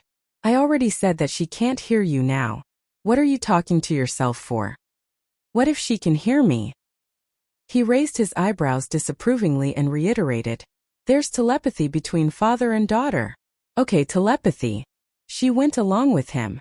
Muyaja gently caressed her belly as he fantasized. "If the daughter looks like you, what will she look like?" Forgive his limited imagination. The face he imagined was either a miniature version of Yun Shirshir, or a combination of Yu and Xiaoichen's faces.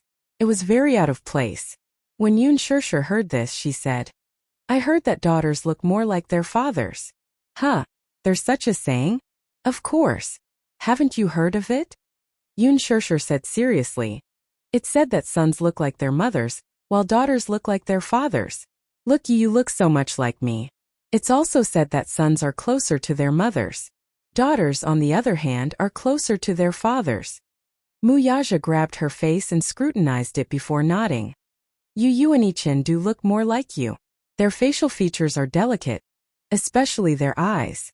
After a pause, he said confidently, "Then my daughter will definitely be a beautiful girl when she grows up."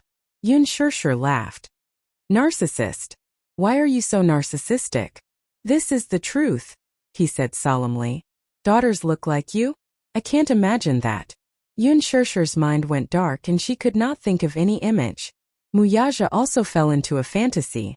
His imagination was also a little lacking. In his mind, a baby girl's face covered his features. No matter how he looked at it, it felt out of place. Suddenly, he was shocked by the face that he imagined. She should be very pretty. He felt a little guilty. He did not know what his daughter would look like if she inherited his looks. Yun Shirshir thought about it carefully and said casually, if it's a daughter, her eyes and nose will be like yours. She will be very beautiful. Actually. Yun Shirshir pondered for a moment and suddenly smiled with motherly gentleness. I also hope that the little guy in my stomach is a girl. Huh? You want a daughter too? Of course. Yun Shirshir said matter-of-factly. They say that daughters are sweet. Yu and Little Chen will definitely feel aggrieved if they hear this. Muyaja's heart ached for the two little guys for a few seconds. If she's really my daughter, I'll definitely prepare a super big walk-in closet for her. Since she was young, I bought many beautiful princess dresses for her. Pink, white, black, and dressed her up like a little princess. However, Muyaja did not agree. What do you mean by dressing up? I, Muyaja's daughter, will be born a princess. Yun Shirshir's lips twitched. Yes, she will be born a princess. Your Majesty. It's the 10th week now. Muyaja ignored her and pulled her into his arms. He kissed her forehead gently and said expectantly, in 2 weeks it will be 3 months. In 8 months she will come into this world. I must prepare well to welcome her. How? Yun Shirshir asked curiously. He said seriously, it's time to prepare the nursery. Chapter 29-28. A nursery? Yun Shirshir slapped her forehead hard. Oh no. I forgot. I haven't had time to prepare a nursery. This little guy came too suddenly, so I wasn't mentally prepared at all. She felt a little regretful. She couldn't see anything clearly now, so it was hard for her to give any suggestions. She also couldn't personally design a princess room. However, Muyaja said, it's okay, I'll prepare it. Naturally, Muyaja was more than happy to do this. Even though preparing a nursery was an extremely tedious process, it was an extremely happy thing for him. Of course, this wasn't just for show. The next day, he held her hand and brought Yu and Xiaoichen to the counter. Yun Shirshir was wearing sunglasses, so it was a little difficult for her to walk. Yu and Xiaoichen suggested that they hire a nanny to support her. However, Muyaja was worried about the servants. If they were careless and accidentally bumped into something, he would be the one who would be heartbroken. After they got out of the nanny van, Muyaja supported her. Yun Shirshir held his hand and carefully took a step forward. However, she seemed a little timid. She couldn't see anything, so every step she took was extremely careful. Just hold my hand. Muyaja held her hand tightly and said, follow me, don't be afraid. Yun Shirshir also held his hand tightly. In a situation where she couldn't see anything clearly and the whole world was dark, even if someone was holding her hand, she would still be subconsciously worried about what the road would be in front of her with every step she took. It was as if she was walking on the edge of a cliff, and she was on tenterhooks. It was difficult for ordinary people to understand this kind of uneasiness. However, ordinary people would still be worried even if they were held by someone with their eyes closed. Moreover, the person holding her wouldn't be able to notice even the smallest detail at all times. However, he said, follow me, don't be afraid. He wouldn't let her fall, bump, or touch anything. Yun Shirshir trusted him wholeheartedly, so she held his hand and followed his footsteps. Muyaja held her hand and led her to the baby and baby counter. Baby Q was the world's leading baby and baby counter. Yun Shanshir was their wedding home. But the nursery was only slightly renovated. It was empty and even the wallpaper wasn't properly pasted. They started with the wallpaper selection. Yu and Xiaoichen also started browsing. The shop assistant brought over a thick stack of books. Muyaja flipped them page by page. They were all European designs and there wasn't anything that caught his eye. Girls should be pink, right? Yun Shirshir said. When I was young, I especially liked pink. If she's a daughter, she should take after me in this aspect. In every girl's heart there was a princess dream. She imagined herself to be a princess in a fairy tale, waking up in a fairy tale style room every day. Opening her eyes, she would see a pink world and a big bed covered with pink bed curtains. She would enjoy the dreamlike world to her heart's content. Muyaja snapped his fingers and said, "Yes, pink. Girls all like pink." He didn't realize it at first. The shop assistant understood what he was hinting at, and immediately brought over a stack of books. They were all pink wallpaper designs. Muyaja started flipping through them seriously. He was picky, and just the wallpaper alone took him a lot of effort. Chapter 29-29. After choosing the wallpaper, the family started to choose the crib, toy box, wardrobe, and decorations. "Can I trust your taste?" Yun Shirshir was a little doubtful. She didn't know what the princess room would look like. Could it would be ugly? A man's taste was always hard to explain. She was going to cry if it turned out to be a mix-and-match trend. However, Muyaja was very confident in his taste. Yu approved of the effect of his decorations. Of course, Xiaoichen's opinion was put aside. He didn't seem to know much about aesthetics. When asked, he said innocently, "As long as little sister likes it." Yu couldn't help but complain. "Little sister isn't born yet. How do you know if she likes it or not?" When Yun Shirshir heard this, she couldn't help but complain. "We haven't even confirmed whether it's a boy or a girl. How do you know it's going to be a little sister?" "Oh, you're right." Yu suddenly clenched her fists and said, "What if she gives birth to a little brother?" When Muyaja and Xiaoichen heard this, they were stunned for a few seconds.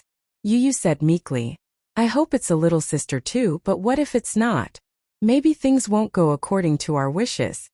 Muyaja and Xiaoichen's expressions darkened.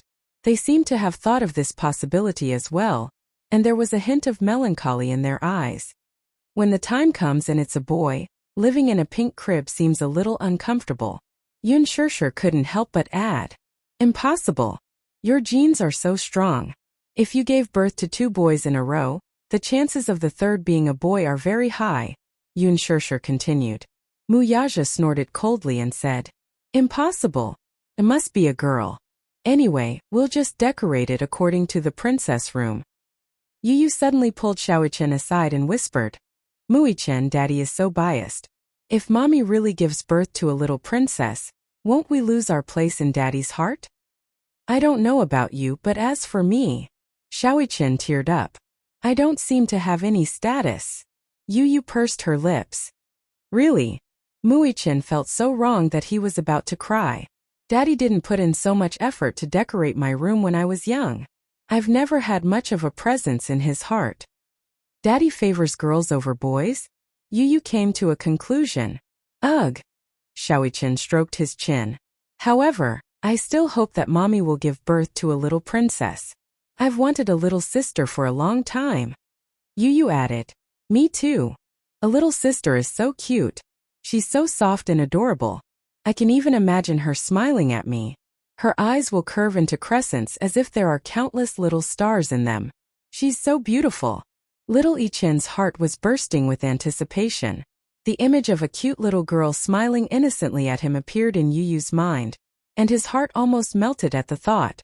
Thus, the 2 little guys reached a consensus. That was, it didn't matter if she fell out of favor in front of her daddy. It didn't matter if she lost her status. The most important thing was that they liked a little sister. Regardless of whether they lost Daddy's favor or not, having a little sister was more important. Is liking a daughter a hereditary trait? Yu thought about it seriously. If it were me, I would also like a daughter more. Chapter 29-30. Yu giggled, amused by him. Under the combined efforts of the father and son, the princess room was quickly decorated. The walnut flooring was redone, pink wall coverings, white solid wood crib, dreamy bed curtains, and a beautiful crystal chandelier. Everything was as luxurious as a castle. After the princess room was decorated, Muyaja held Yun Shirshir's hand and showed her around. Even though she couldn't see anything, Muyaja was extremely excited as he explained everything to her step by step. Yun Shirshir touched the wall with her hand and felt that the wall coverings had a very good texture. She couldn't help but ask, "What color is the wall coverings?" "It's pink, but it's not just a wall coverings. There's a piece of wallpaper with a picture of a pink unicorn. The pink unicorn was Laji Group's mascot. After Yu took over, he designed a new generation of mascots. Later on, it was printed as a label and printed on every toy package. Later on, this rainbow unicorn had its own name and became the symbol of Laji Group. The children loved this unique and cute little unicorn, and later on, it gave birth to countless products. Yu saw this picture on the wallpaper by chance and felt that it was very meaningful.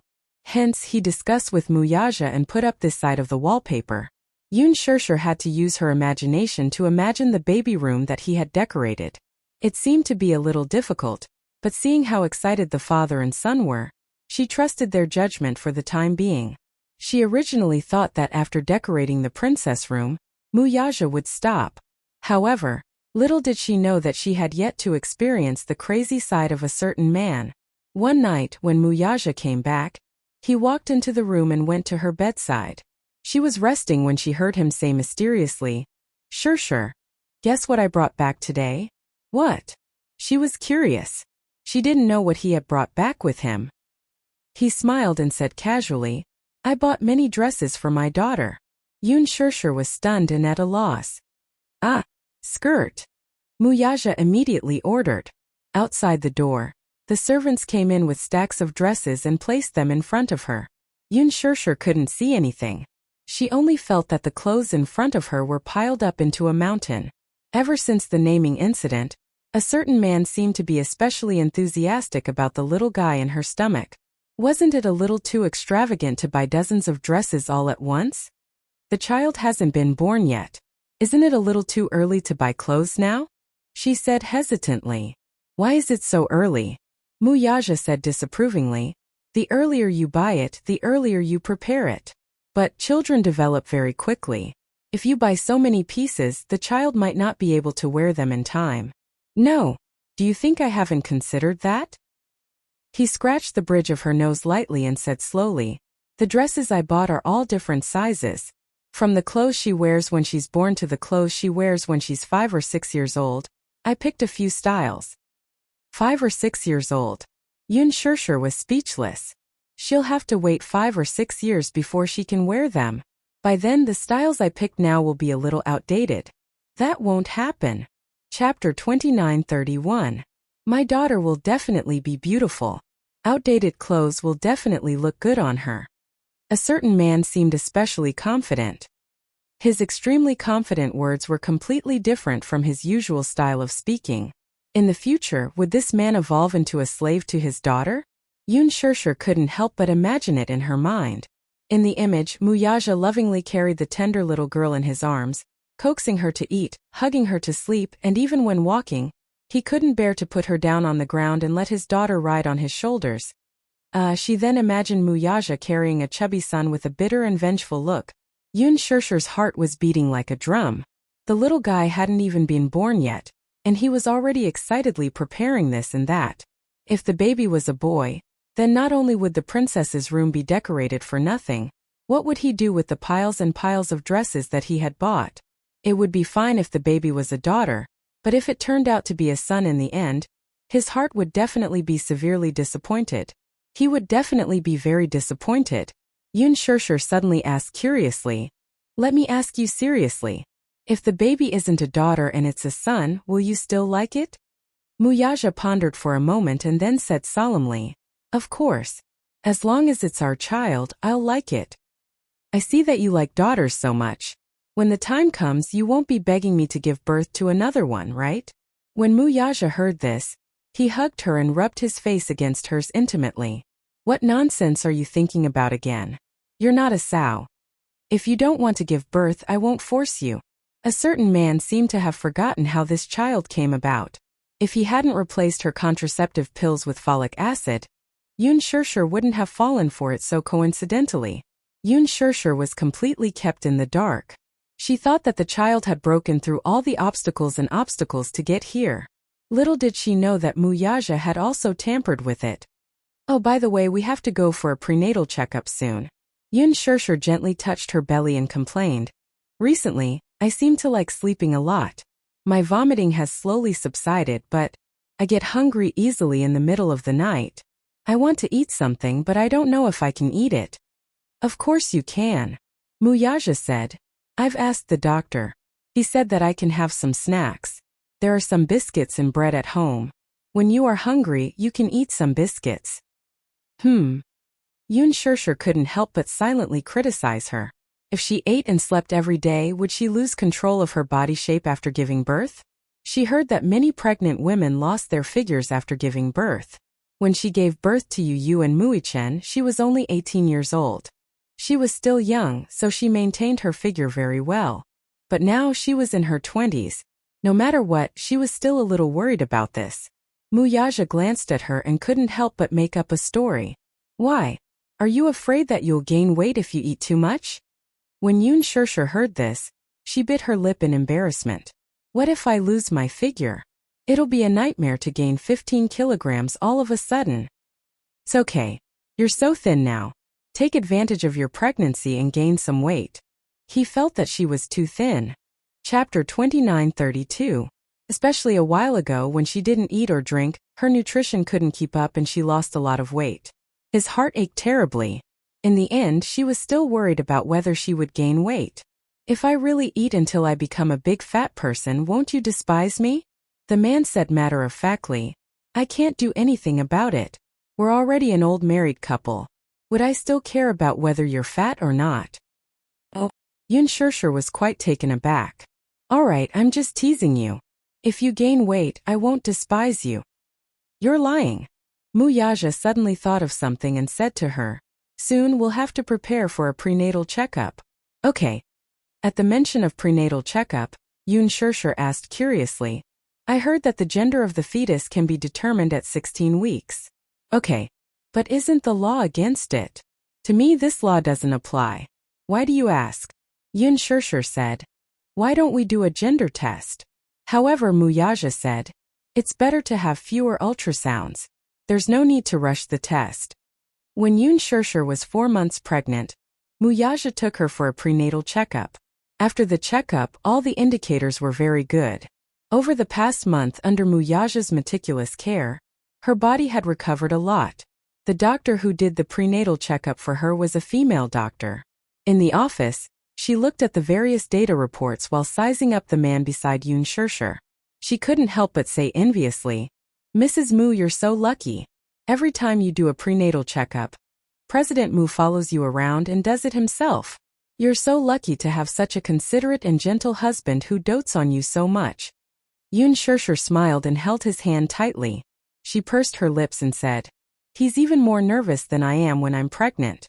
I wasn't feeling well recently, so he was afraid that something would happen to me. Muyaja stroked her hair lovingly and asked slowly, is the fetus healthy? Chairman Mu, don't worry. The fetus is very healthy. As the doctor spoke, he suddenly smiled mysteriously and asked, I heard from young Madam Mu that Chairman Mu has already started preparing the nursery. Yes. It's ready. Princess room? The doctor smiled. Yoon Shirshir also smiled and said, it's not just a princess room. We even bought a bunch of clothes and hung them in the wardrobe, waiting for the baby to wear them when he's born. However, all the clothes he had prepared were for girls. I laughed at him and said, what if we have a boy? What should we do? Are you going to let your son wear all these dresses? The doctor was stunned for a moment and did not know whether to laugh or cry. So, Chairman Mu likes daughters. Yes. He was looking forward to the baby in my stomach being a girl. He likes girls, he likes them so much. Young madam, what about you? Do you like daughters too? Of course. I like my daughter very much, but not as much as him. However, the doctor said, generally speaking, a father would prefer a daughter more. She's the apple of my eye. We still don't know if it's a boy or a girl. Chapter 29:33. Pausing for a moment, the doctor continued, but now it seems like this is probably telepathy. It's fate. Yoon Shirshir smiled. Then she seemed to have realized something. She raised her eyebrows and asked suspiciously, what did you say? Muyaja, who was behind her, also looked stunned. What do you mean? The doctor smiled and said, Chairman Mu, Madam Mu, congratulations. You have a little princess in your tummy. Chairman Mu, you have a daughter. Muyaja was in a daze for a long while before he finally regained his senses. He couldn't care less about being reserved. He looked at Yoon Shirshir in surprise and asked again. It's really a girl? Yes. The ultrasound confirmed that it's a girl. The accuracy of the ultrasound is very high. Generally speaking, it can be 100% confirmed. Chairman Mu, congratulations. The princess room was prepared correctly. Mu Yaja's nervous expression finally relaxed. His eyebrows were raised high in excitement. He was so happy that he didn't know what to do. He squatted down and looked at Yoon Shirshir. Holding her shoulders, he was so happy that he almost lost control of his emotions. Shirshir, we have a daughter. Yes, yes. Yoon Shirshir was happy for him too.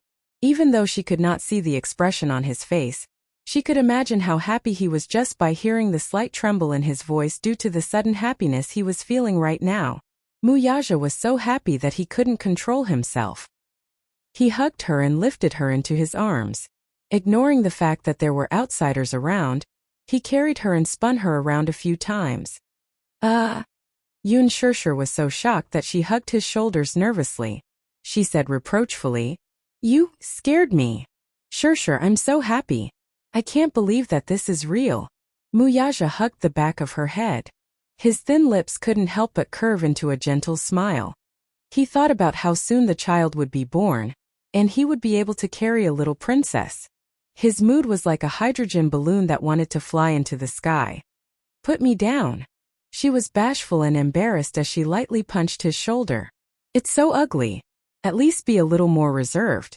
The doctor laughed and said, I've been in the obstetrics and gynecology department for so many years, and I've seen many such scenes. Many new stay-at-home fathers can't help themselves. Young madam, you don't have to feel embarrassed. Mu Yaja put her down and couldn't help but hug her, kissing her again and again. Shirshir, you've worked hard. All right. I know you're happy. She paused for a moment and said playfully, Congratulations, Mr. Mu. You're going to be a father again, and this time it's a daughter.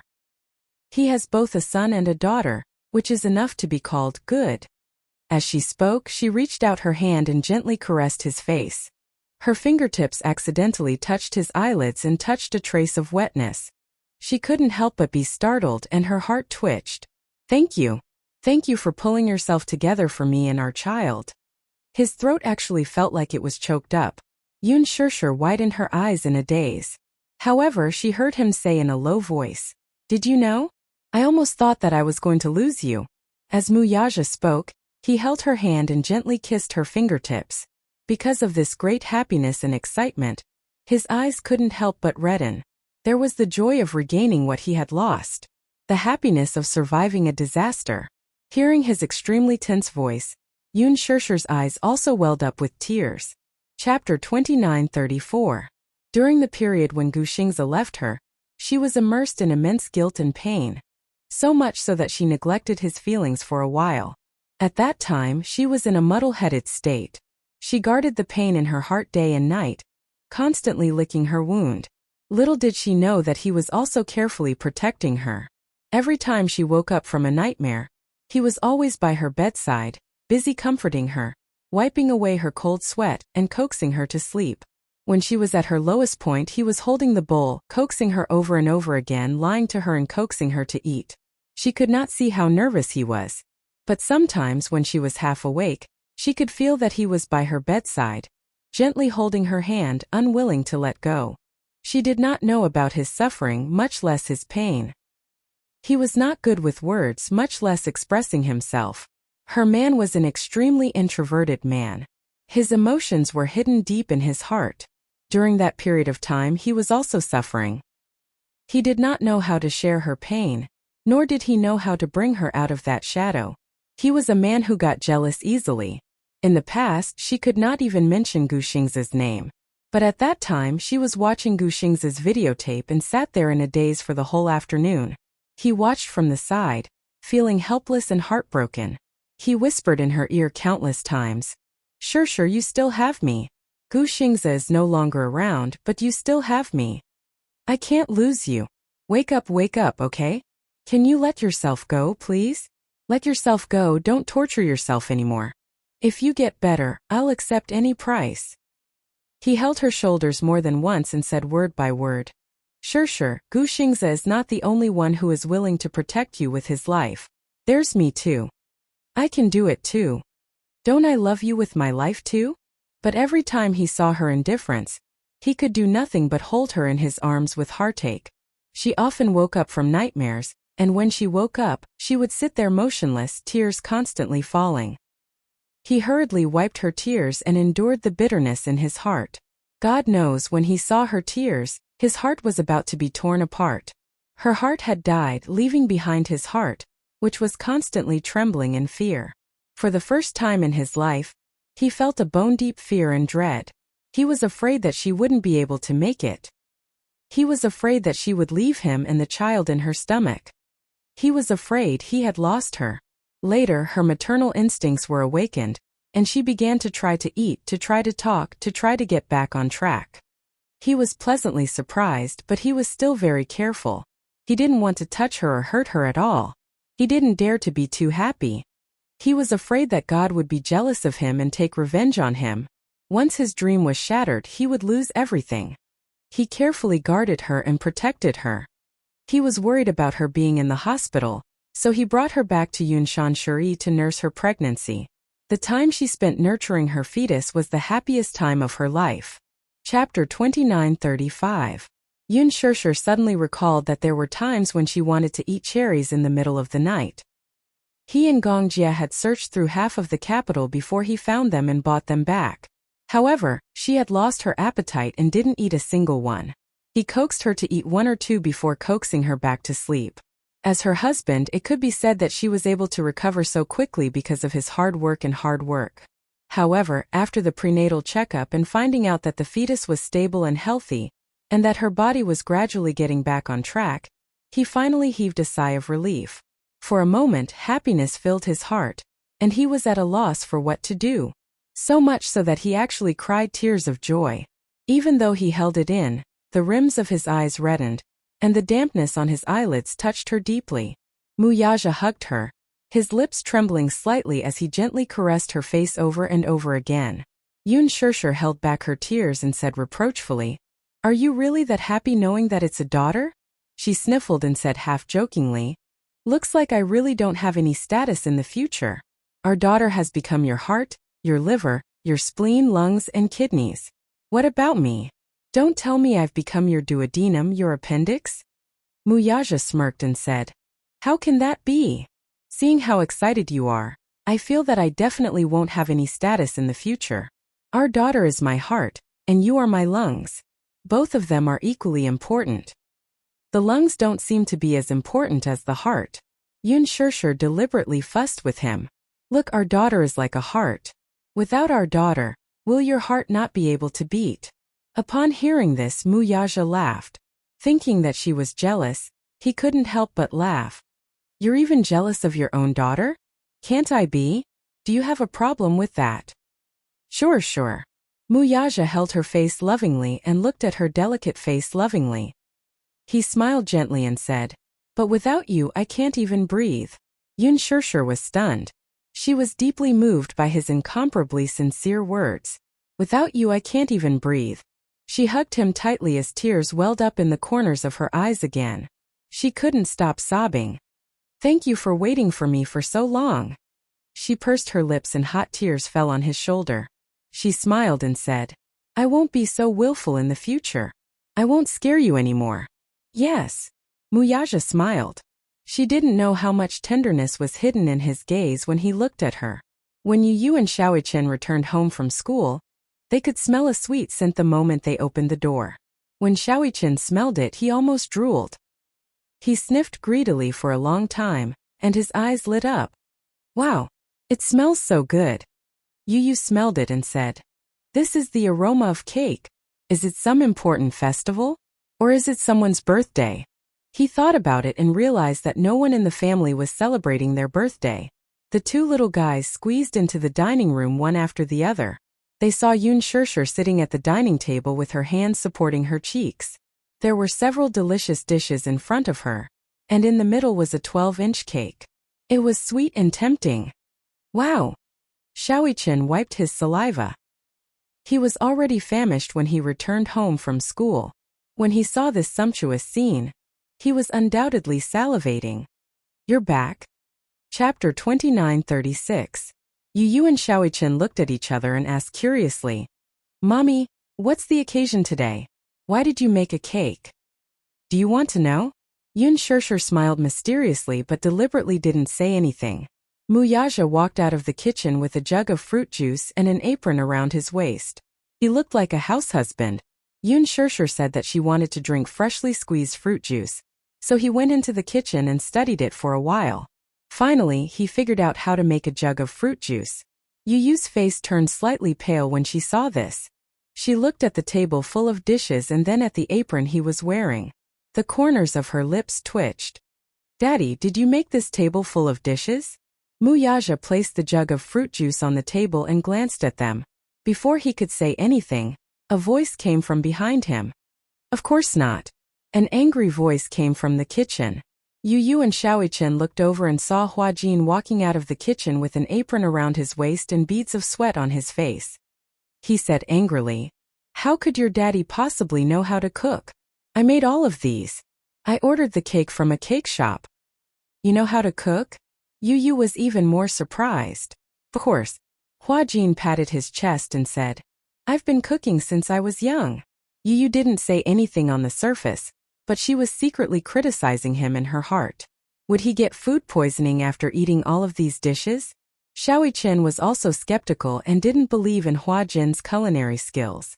Yu said, Mommy hasn't answered me yet. What kind of occasion is it today? She even invited brother Huajin over. Huajin felt even more wronged when he heard this. Why? Can't I be a guest if it's not an important occasion? Yu chuckled and stuck out her tongue. Huajin continued. Also, you should change the way you address me. Call me uncle. Uncle. All right. Yu Xiaoichen, it's time to eat. Go wash your hands quickly.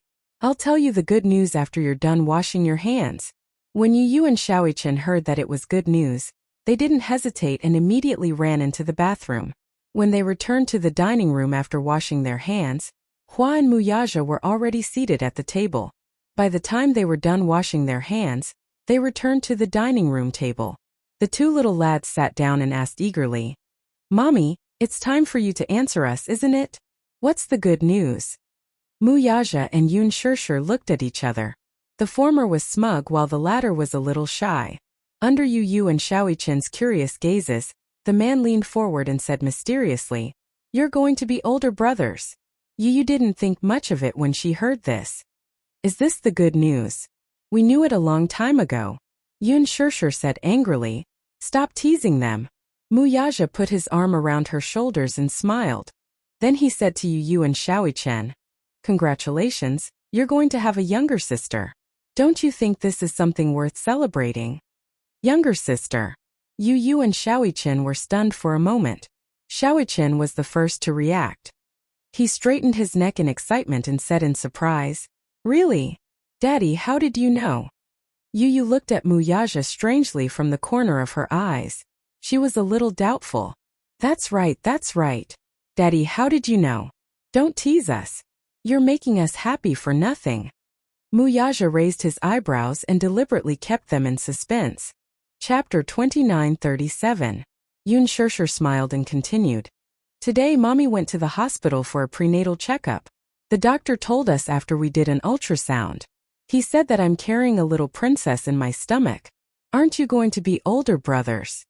When Xiaoichen heard this, he was so excited that his eyebrows danced. Wow! Really? Oh my God! It's really a little sister. Is my dream finally going to come true? Don't get so excited. Yu patted his shoulder and pretended to be calm.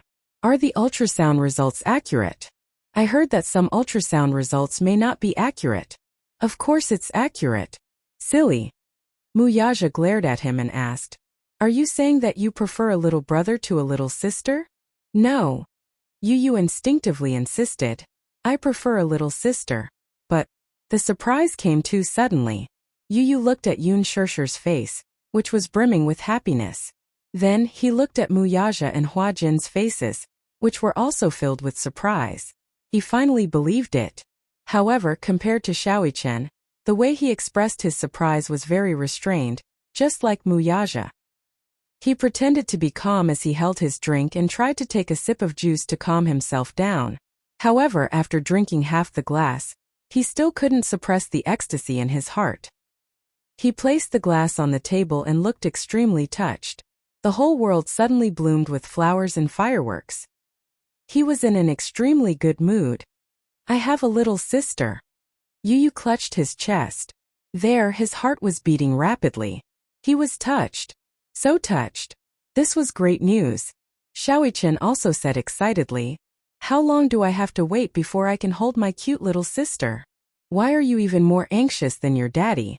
Hua Jin smiled and looked at him. "Wait a little longer. It'll take at least 6 months. Yu was much more attentive than Xiaoyichen. He suddenly asked anxiously, "Mommy, since you've done the prenatal checkup, how's the baby?" Yun Shishir couldn't hide her excitement and said, "It's very stable. Your sister is developing very well in my stomach. Very healthy. The doctor said that she will definitely be a smart little princess." The huge rock hanging in Yu's heart finally fell to the ground. He smiled with relief. It doesn't matter if it's a boy or a girl, as long as it's healthy and safe. He had always been sensible. Even though he yearned for his mommy to give birth to a younger sister, as an older brother, he would definitely dote on this younger sister. But some time ago, mommy's health was terrible. He either went on a hunger strike or went blind. During that period of time, he felt as if the sky was about to collapse. Later on, he brought her home to nurse her back to health. Daddy pushed away a lot of work and took good care of her. The whole family was on tenterhooks, afraid that something would happen to the child in her stomach and bring another blow to mommy. However, now that the prenatal checkup was done and the baby was doing well, he was completely relieved. Today is really a good day to celebrate. Hua Jin poured fruit juice for everyone and took the lead to raise his goblet. He said encouragingly, "Shouldn't we toast to celebrate?" "Okay." Muyaja nodded. Yun Shishir smiled and reached out to touch the goblet. When Muyaja saw this, he thoughtfully pushed the goblet to her. She held it firmly and raised it carefully. She smiled sweetly and said, "Cheers! Cheers!" Everyone raised their goblets in unison and clinked them gently with hers, making a pleasant clinking sound. "Cheers!" Everyone cheered in unison. Muyaja was especially happy. He drank the fruit juice in one gulp. Yu also drank the fruit juice in his goblet. When no one was paying attention to him, he gently reached out and quickly wiped the tears from the corners of his eyes. Beside him, Xiaoyichen's sharp eyes noticed this and couldn't help but hug his shoulders emotionally. He smiled and said, "Yu, we're going to be older brothers." Chapter 2938. Yun Shishir felt extremely blessed, especially when she heard the sounds of the 2 little guys dancing around her and blowing out the candles. Hua Jin was making a racket at the side, bickering with little Li Chen as they divided the cake. Yu, on the other hand, was pestering her, asking if she had thought of a name for his sister. "A name?" Yun Shishir narrowed her eyes and smiled. She asked tentatively, "I thought of many names and discussed it with your daddy. Your daddy said that Yao is a nice name. It's poetic." Yu's face twitched. He said in disdain, "Yao? That's not a nice name. Daddy has no taste at all." When Muyaja heard this, he smacked the back of his head unhappily. "Ouch, it hurts." Yu held the back of his head and pouted unwillingly. "I didn't say anything wrong. Daddy, why did you hit me? What's wrong with you, Yao? What's wrong with it?" Yu argued. "Don't you think that the name is too old-fashioned?" Yun Shishir couldn't sit still anymore. When she heard Yu's complaints, she felt wronged. She wanted to cry but had no tears. She reminded Yu carefully, "Yu, Mommy was the one who came up with this name. Your daddy just picked this one." When Yu heard this, he looked embarrassed. He immediately cleared his throat and said awkwardly, "Actually, this name is quite nice. Yao Mu, the jade pool fairy under the moon. Is that how it feels?" Yes. This explanation of the name simply hit the nail on the head. Yun Shishir said contentedly, "That's what I meant. Wow Yao. What a beautiful name. Wow Mu Yao. This name is not bad." Yu flattered. "Mommy is indeed a top student. She can actually come up with such a nice name. Muyaja, who was standing at the side, was a little dissatisfied. His face was extremely dark. He reached out and pinched Yu Yu's ear, pulling him to his side. Yintianyu, is this your stance? Just now in front of me you kept saying that this name didn't sound good and complained about it over and over again. Why is it that when mommy said that she came up with this name you kept praising it? Yu Yu shamelessly. Because it's really nice. If her surname was Yun, it would definitely sound even better. Surname Yin? Hearing this, Huajin raised an eyebrow, touched his chin and suddenly laughed. Indeed, Yu Yu has a point. Yunyueyao is indeed much nicer than Muyueyao. Muyaja. Muichin also chimed in. Yunyueyao is nicer. Yunyueyao is nicer. Alright, let little sister take mommy's surname. Hearing this, Yu Yu chuckled and said half-jokingly, Daddy will be heartbroken and can't bear to. If little sister's surname is Mu, Daddy may not be willing. No. Muyaja, however, said, Yun is fine too. He lowered his gaze and looked lovingly at Yun Shirshir's slightly bulging belly. He smiled and said, whether her surname is Yun or Mu, she's still my daughter. Wow. Yu Yu was excited when he heard this. Daddy, are you really willing? If little sister and mommy have the same surname, then little sister and I will have the same surname. Chapter 2939. On the surface he was all smiles, but deep down, Yu Yu was well aware of this fact. Muyaja really did not have much of a fixation on the issue of surnames. Back then, when he officially announced Yu Yu's identity to the public, he did not say that he would change Yu Yu's surname. That was because Yu Yu said that Yun Tianyu was a name given to him by his mother, and he could not change a single word of it. His surname was Yun, and it would be Yun for the rest of his life. He would never change it back to Mu. Muyaja knew how stubborn he was, so he naturally would not insist on it. However, Yu Yu did not expect his father to not have much of a fixation on his sister's surname either. So, it's decided then?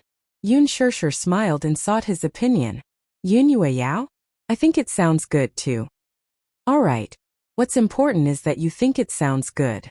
Yu Yu and Xiaoichen were caught off guard and were fed a mouthful of food. Daddy, mommy, is it really okay to torture us like this? They are still children. Can't you let them off? Let's eat the cake. Yu Yu mercilessly interrupted the loving scene between the two and started to eat the cake. Huajin had already cut and distributed the cake. Yu Yu placed the biggest piece in front of Yun Shirshir and smilingly said, Mommy, quickly eat. Yun Shirshir reached out to feel for the cutlery. Yu Yu considerately passed the cutlery to her and said reproachfully, Mommy, it's not convenient for you to eat. If you need anything, just tell me and I'll get it for you. I can't always rely on you. Yun Shirshir continued. Don't tell me that I can't see for the rest of my life and have to rely on you to serve me. It's only right for a son to serve mommy. Yu Yu emphasized. Besides, who said that mommy won't be able to see for the rest of her life? At the mention of this, Huajin furrowed his brows and asked worriedly, Oh yeah, did the doctor say when the surgery will be decided? The smile on Yun Shirshir's face stiffened slightly. Muyaja glanced at him and frowned. Suddenly he said, The doctor said that if we do the surgery now, the medication might affect the fetus in the womb. Why? Huajin did not know that much. He only knew that if he lost his sight, he could have a cornea transplant as soon as possible so that he could regain his sight. Because during the surgery, some of the drugs used will have a certain degree of toxicity. During a pregnant woman's pregnancy, there were some drugs that had to be avoided at all costs. Otherwise, it would easily affect the normal development of the fetus. In serious cases, miscarriages and deformities were possible. Shirshir wanted to protect the child. No matter what, even if she won't be able to see for the rest of her life, there's still me. Yun Shirshir smiled and interlocked her fingers with his. Her smile was gentle. Huajin furrowed his brows, looking worried. He clenched his fists and said hesitantly, A cornea donor should be something that can only be found by chance. I heard that there's a donor now, so we should be able to perform the surgery immediately. Muyaja was stunned for a moment. He looked up and a strange look flashed across his face. He looked at Huajin deeply and thought about it for a while. Suddenly he asked, How do you know that there's a cornea donor now? Hua Jin wanted to say something but stopped. He glanced at Yun Shirshir but did not say anything in the end. He only said calmly, I just heard about it. Muyaja smiled and said casually, It's okay. There will always be a chance. Don't think too much. Hua Jin nodded absent-mindedly. Chapter 2940. After dinner, Yu and Xiaoichen helped Yun Shirshir to go shopping. Muyaja and Hua Jin walked into the back garden one after the other. After a long silence, Muyaja suddenly stopped in his tracks and turned around. His deep gaze fell on him as he asked suspiciously, When you mentioned the cornea donor just now, were you referring to the cornea donor Gu Xingzi donated? Hua Jin looked at him and was a little surprised. You know about this? Yes, I know. Muyaja nodded. Qinzhou talked to me about this matter. Back then, when Qinzhou was packing up Gu Xingzi's belongings, he found a few volunteer forms that Gu Xingzi had filled out personally. It was a volunteer form for organ donation. Qinzhou could not help but be a little surprised. He did not know when Gu Xingzi had signed this volunteer form. In addition to the liver and kidney, it also included a pair of corneas. Gu Xingzi's corneas. Initially, Qinzhou could not bear to see Gu Xingzi leave this world in one piece. He could not bear to see Gu Xingzi's body being riddled with holes by those cold surgical machines after his death. Therefore, he had originally planned to burn these volunteer forms. However, in the end he thought of Yun Shirshir. If Gu Xingzi's organ donation could save other people's lives, wouldn't it be a special way to continue living in this world? Even if he left this world in one piece, he would only be burned to ashes in the end.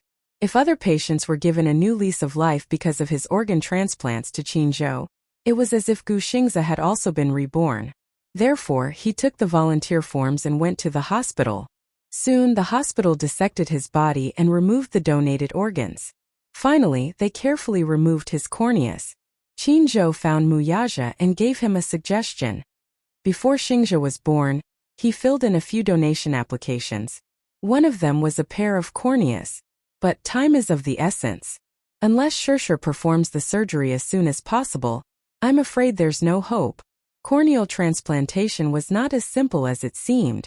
Donors were difficult to find because the current world's views were not so advanced. Most people were more conservative when it came to death. Furthermore, the donation form had to be filled in before death. In the eyes of the people, this was too unlucky. In addition, there were more and more patients with eye diseases, and there was a serious shortage of corneas. The reason why it was said to be a rare opportunity was that cornea transplants required a lot of time. Generally speaking, the cornea donor must be immediately stored in the preservation solution within 48 hours after removal, and put into surgery as soon as possible. Other than a few large cities, other small cities did not have any eye banks to store them. Therefore, once a cornea donor was found, surgery was needed immediately. Otherwise, the success rate of the surgery would be difficult to guarantee. Qinzhou hoped that he could use Xingzhi's cornea to restore Yun Shirshir's sight. I think Xingzhi must be very willing to use his cornea in exchange for Shirshir's sight, right? Shirshir can also take Xingzhi's place and see this prosperous world, Qinzhou said. Muyaja frowned. It had been 8 hours since the cornea was removed. In other words, the surgery had to be performed as soon as possible. But, Chapter 2941. Qinzhou was puzzled. Chairman Mu. What are you thinking about? Don't you know that this is the best opportunity? You have to know that cornea donors are hard to come by. In addition, there's a strict time limit. The surgery can't be carried out immediately after finding a cornea donor. Or is it because this pair of corneas was removed from Xingzi's eyes that you're upset about it? No. Muyaja smiled. He protected my woman. I have only respect and gratitude for him. I'm not so petty as to hold a grudge against a man who saved my woman's life. Qinzhou bit his lip. Then why don't you let Shirshir undergo the transplant? The pressure and guilt caused by Gu Xingzi's death has already crushed her. Muyaja sucked in a deep breath of cold air. She's pregnant now. The child in her belly is the only hope for her to pull herself together again.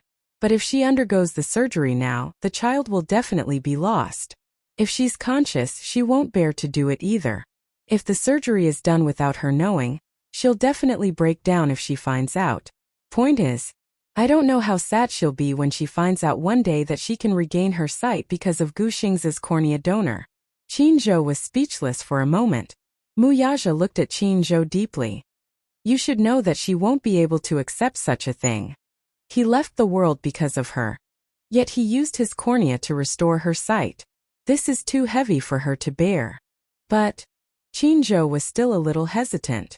The doctor won't recommend the surgery if it's carried out immediately. Mu Yaja continued. She's not in a good mental state now. I'm afraid that it's dangerous. Qin Zhou saw that Mu Yaja was persistent, so he gave up. Hua Jin was a little surprised when he heard this. You mean that the time limit of the cornea donor is tight? Once it's removed, the transplant must be carried out immediately. Before the surgery, we still need a day to prepare. Mu Yaja smiled faintly. There's not enough time. So, Hua Jin clenched his fists and was a little sad. Then Gu Xing's cornea now. I heard that it was transplanted to a 7-month-old child. Child? Yes, a boy with a congenital cornea defect. Fortunately, this child and Gu Xing's are fated. The operation was very successful, and there were no signs of rejection. Mu Yaja pursed his lips. I remember that it was done in the same hospital. I went to see it on the day of the operation. The boy was very handsome. He was 6 months old and had a pair of beautiful peach blossom eyes. I heard that his name is Jingyang. This child had a pair of beautiful big eyes. Before entering the operating theater, when he was preparing for work, he was still smiling with his eyes narrowed. His eyes seemed to hide countless twinkling stars. When he grows up, he should be a handsome young man. Jingyang. Hua Jin muttered the name and suddenly smiled. That's good too. From the looks of it, this is a new lease of life for Gu Xingza. However, he could not help but feel a little disappointed. It was different from a person who was born blind. Yun Shishi's vision was normal, but once she lost her vision and fell into desolate darkness, what kind of despair would that be? Chapter 2942. Hua Jin muttered the name and suddenly smiled. That's good too. From the looks of it, it's a new lease of life for Gu Xingza. However, he could not help but feel a little disappointed. It was different from people who were born blind. Yun Shishi's vision was normal, but once she lost her vision and fell into darkness, what kind of despair would that be? Every time he saw her fumbling around while trying to take something out by herself, his heart ached when he saw that strenuous look on her face. However, every time he saw her sitting quietly on the sofa with her head lowered and caressing her lower abdomen lovingly, her entire body exuded a motherly glow that was gentle and warm. It's okay. In the future, there will always be a cornea donor. I'll pay more attention. Hua Jin said optimistically.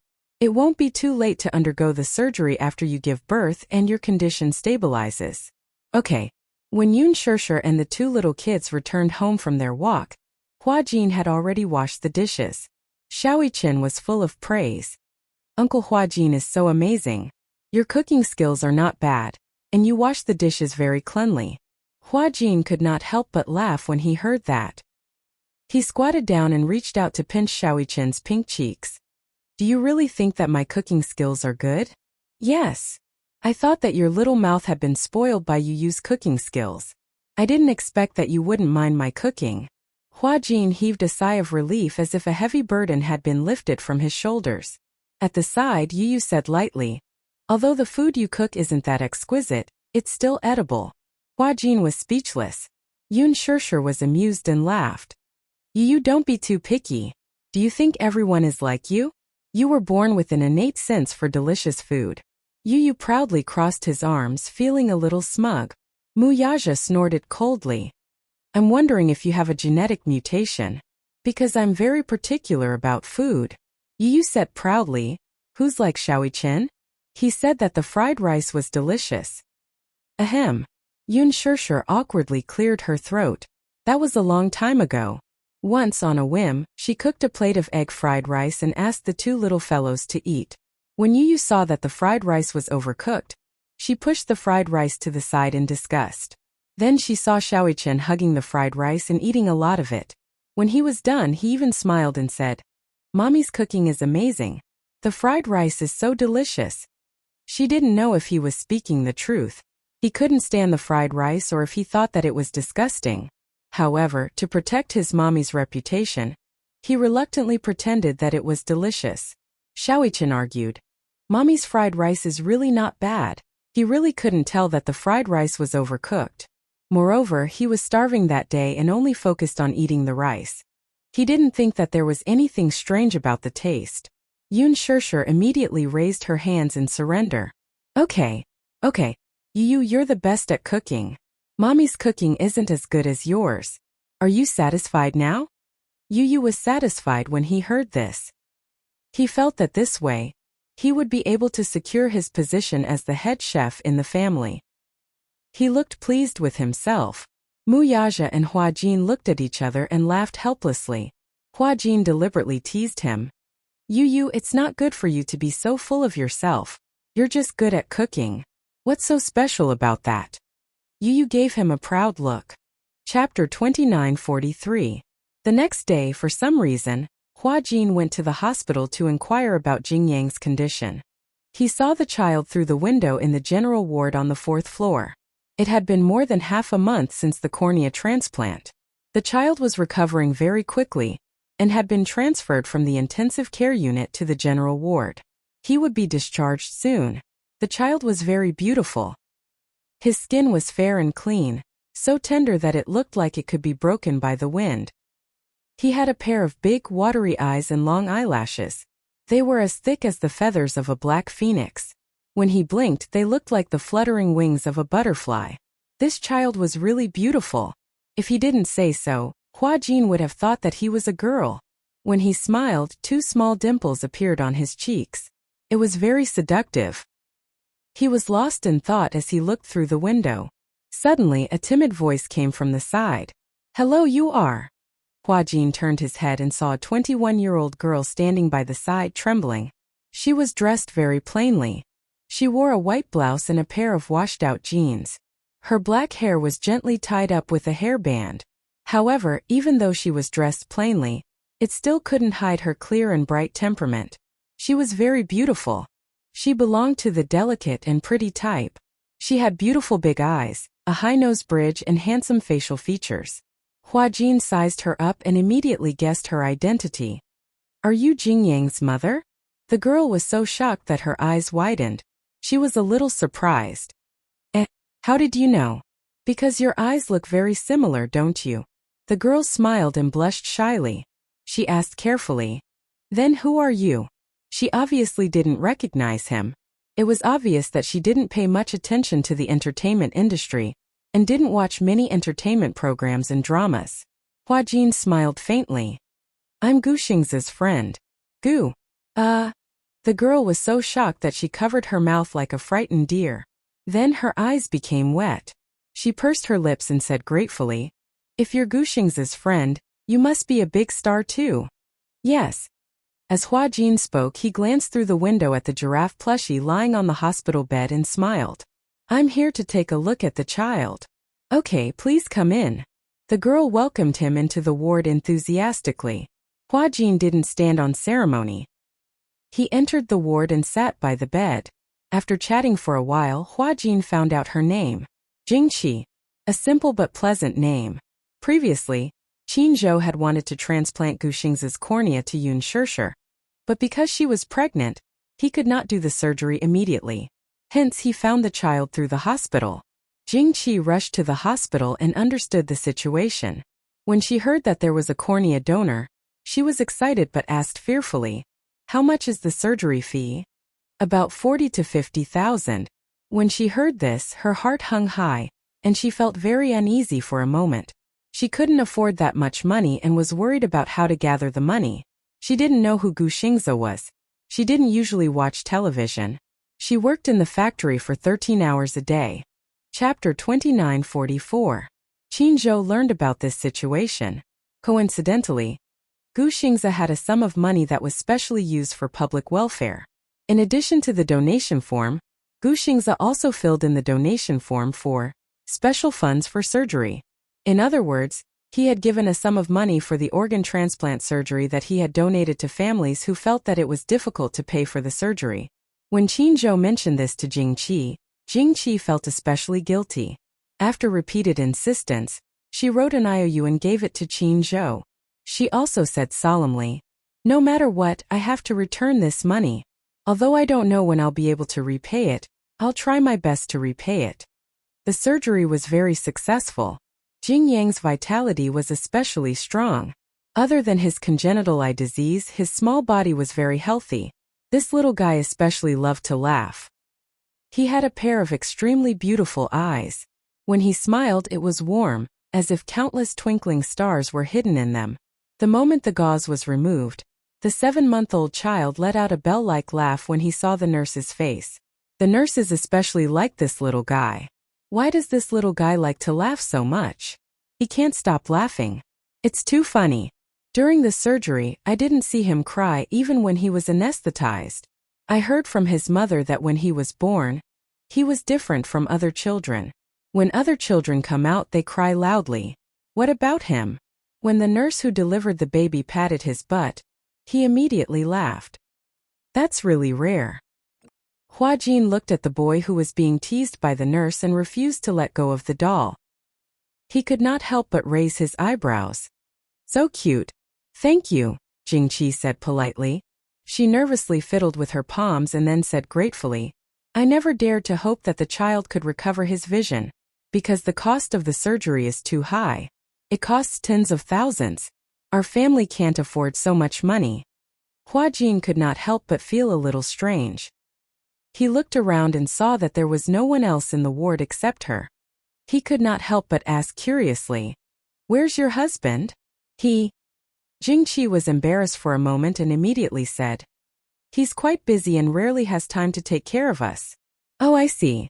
Seeing that she didn't want to talk about it, he didn't ask anymore. After the child was born, we were diagnosed with an eye disease. We have been waiting for a cornea donor. But I didn't expect that I would be so lucky. The opportunity came so quickly that I didn't have time to prepare the surgery fees. However, 40 to 50,000 yuan was an astronomical figure for her. After 6 months of scrimping and saving, she only managed to save a little more than 10,000 yuan. She was already trying her best to save money. She couldn't possibly skimp on the child's expenses. She was worried that the child wouldn't develop well. Her monthly salary at the factory was more than 4,000 yuan. After deducting her expenses and the fact that she had a child, it was another large sum of expenses. She had worked so hard to save up that much. She had hoped that when she had a cornea donor, she would be able to save enough money for the surgery. But unexpectedly, 6 months later, there was news that suddenly came. After she received the call from the hospital, she didn't have time to think. She took a taxi to the hospital with the child and did a series of tests. Because if he missed it, he didn't know when the next opportunity would come. Chapter 29:45. At first, I was worried that the child was too young and did not have the conditions to undergo surgery. However, after the examination, the child could undergo surgery. I was hot-headed and thought that no matter what, I had to seize this opportunity, so I didn't think too much about it and signed it. Later, I realized that I was so flustered that I didn't consider the surgery fees. If it weren't for CEO Qin's care, perhaps Are there very few cornea donors? Hua Jin suddenly asked curiously. Jingqi was stunned and nodded. Yes, the supply and demand are very tight. After all, there are many people with eye diseases now, but there are very few donors. I heard that in the past, the source of corneas came from prisoners on death row in prison, but now the law doesn't allow it. Therefore, only those who voluntarily donate are very rare. Hua Jin was stunned. If it were my child, I would be willing to exchange my cornea for it. Of course. Jingqi smiled. When the child was born, it was found that there was a problem with his eyes and he needed a cornea transplant. I asked if I could use my cornea, but the doctor said that this is not allowed by the law. It's illegal. Why? Because the cornea of a living person is not allowed to be donated. In other words, even if I was willing, the hospital has no right to perform such a surgery. Why? Hua Jin was a little agitated. Why is it illegal? Can't I donate it willingly? No, it's the same in other countries. Because it's very unfair to remove the cornea from a living person's eyes and use one person's light to exchange for another person's light. Hua Jin was stunned, and his heart clenched tightly. He had originally planned to wait until Yoon Shirshir could undergo surgery before secretly going to the hospital to remove his cornea in exchange for her light. He had asked around in the past and found out that one cornea could restore the light of two people. However, now that he learned from Jingqi that living people could not donate their corneas, he could not help but feel disappointed. After leaving the ward, Hua Jin absent-mindedly stood at the entrance of the hospital. He hailed a cab and arrived at Yoon Shirshir. Yoon Shirshir had given him the key to Yoon Shirshir's house. When he opened the door and walked in quietly, he saw Yoon Shirshir holding a watering can and groping her way to the back garden. He followed her quietly, and saw how slowly she walked. Beside her, the servant followed her carefully, not daring to reach out to support her. She had a strong personality and wanted to do everything by herself. She would only seek help from the servants if it was a particularly difficult matter. Muyaja meticulously rearranged the furnishings in the house. The angular furniture was wrapped in soft cushions. It must have been hard on him to be so attentive, worrying that she would bump into something because she couldn't see. Therefore, the corners of the table, the corners of the wall, everything that had edges and corners were covered with soft cushions. Even if he bumped into it, it wouldn't hurt. The servant saw him and was about to announce his arrival when Hua Jin immediately shushed her, indicating for her not to disturb him. She slowly moved to the door, kicked her toes and stepped over the threshold. Only then did she reach the back garden unimpeded. She walked to the flower bed and carefully watered the Chinese roses. Chapter 2946. Hua Jin walked to the door and saw her carefully holding onto the flowers and watering them nonchalantly. He walked over quietly, but before he could take a few steps, he alarmed the person who was carefully watering the flowers. "Who's there?" Yoon Shirshir turned her head and looked in the direction of the footsteps. Ever since her eyesight went bad, her other senses had become extremely sensitive, especially her hearing. Thus, she caught the subtle sound of the footsteps in an instant. Hua Jin stopped in his tracks but didn't say anything. Just as the servant was about to speak, Hua Jin immediately put a finger to his lips and motioned for her not to make a sound. Yoon Shirshir raised her eyebrows. She immediately guessed that the person who came must be playing a game of identifying people. She curled her lips and narrowed her eyes as she smiled. "Hua Jin, stop fooling around." Hua Jin widened his eyes in surprise. He smiled as he walked to her side and squatted down nimbly. "How did you know it was me? Your footsteps are so heavy. Can't be you or Xiaoichen. Other than him, you're the only one who can enter and leave this manor at will." After pausing for a moment, Yoon Shirshir smiled faintly. "However, he's not like you. He doesn't know how to play such a boring game." Hua Jin stuck out his tongue. "Sister, you're amazing. They say that pregnancy makes a woman stupid for 3 years. That's not true. You've become much smarter after getting pregnant." Yoon Shirshir raised her hand symbolically and pretended to hit him. She said angrily, "I've always been smart, okay? Don't spout nonsense." As she said this, she turned her head again and continued what she was doing in a serious manner.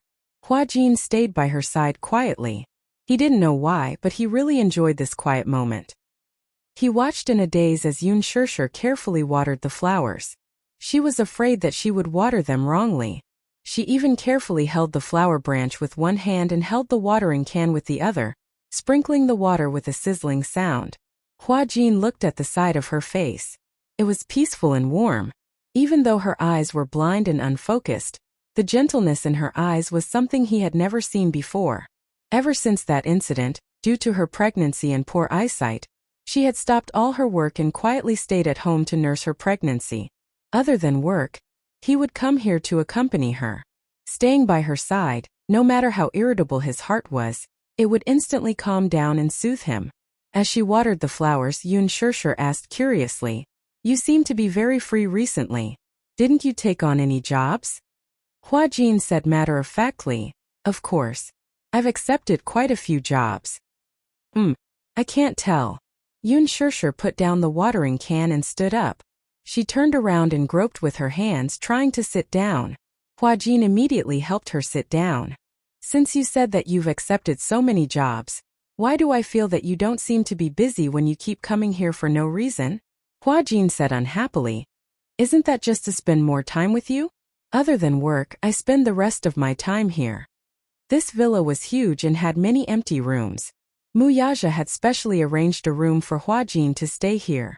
After all, he also had a lot of work to do. He felt more at ease letting Huajin spend more time with her. At first, Huajin felt a little awkward. He felt that he wasn't staying here like a third wheel.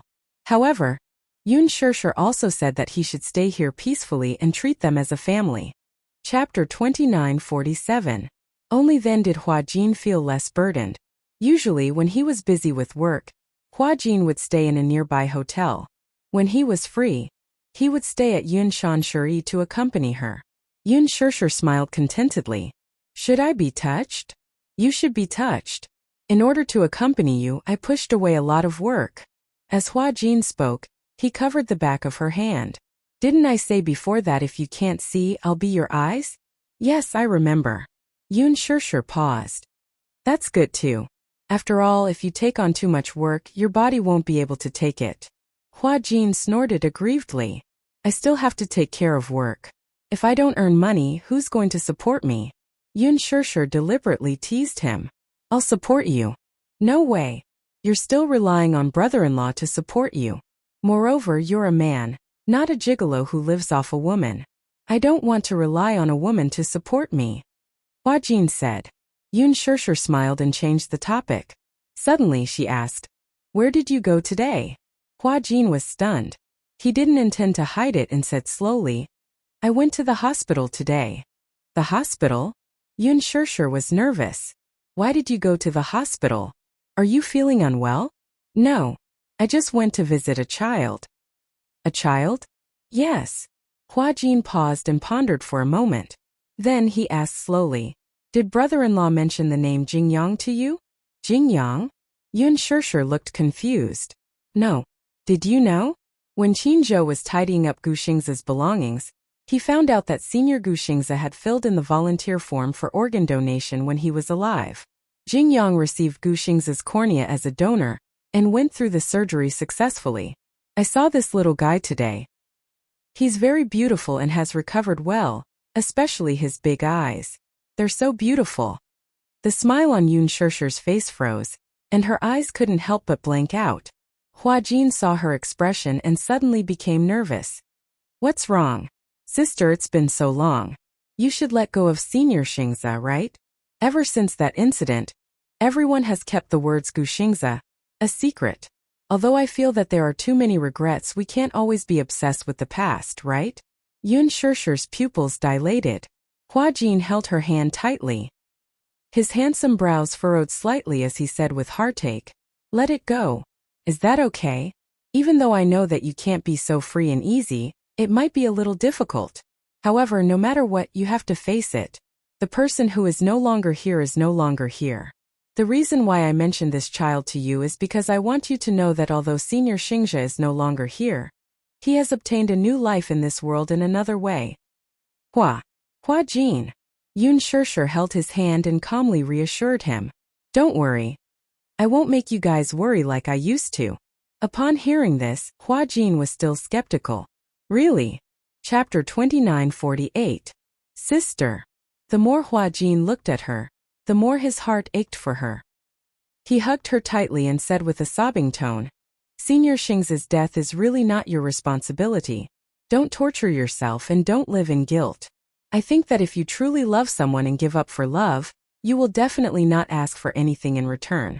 Gu Xingza treats you well out of his own accord, and he has no regrets. He treats you like his life, so he definitely wants you to be well. I understand. Yun Shishir hugged his shoulders gently and choked. I understand. So I'll be well.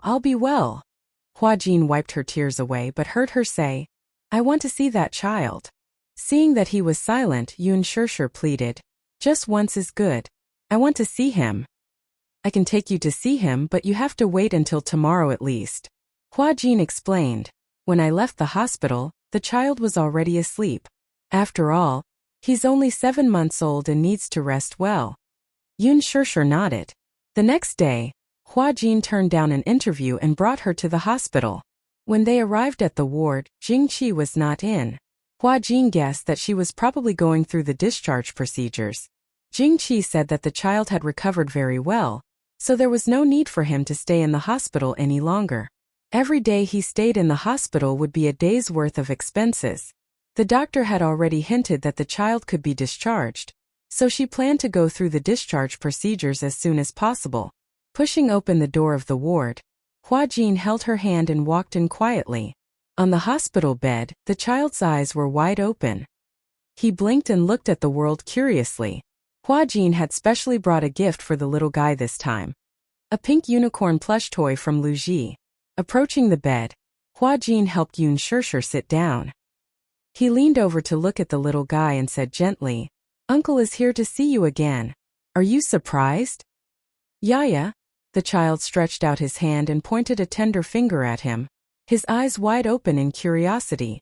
Hua Jin gave him a thumbs up, and then placed the unicorn beside him. Yu's unicorn was not big. It was a medium-sized unicorn. Based on Yu's height, she could hold it with one hand. However, the little guy was only 7 months old after all. When he opened his arms, he happened to be hugged tightly.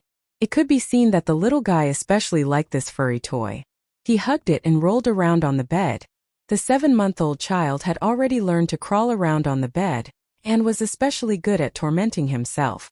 Yun Shirshir could not see. She could only hear a series of bell-like laughter coming from the bed. It was extremely pleasing to the ear. The crisp laughter was like the clear spring of a mountain stream, but also like the sound of wind chimes. When she heard this, she couldn't help but smile. Jingqi finished the discharge procedures and walked into the ward. When she saw that it was Hua Jin, she was about to smile. However, when she saw the unfamiliar person sitting by the window, she was stunned. Although she looked unfamiliar, when she looked carefully, she felt that she was familiar, as if she had seen her somewhere before. She suddenly recalled that she seemed to have seen this woman in an advertisement when she was at the bus stop. The endorsement was for a high-end cosmetics brand.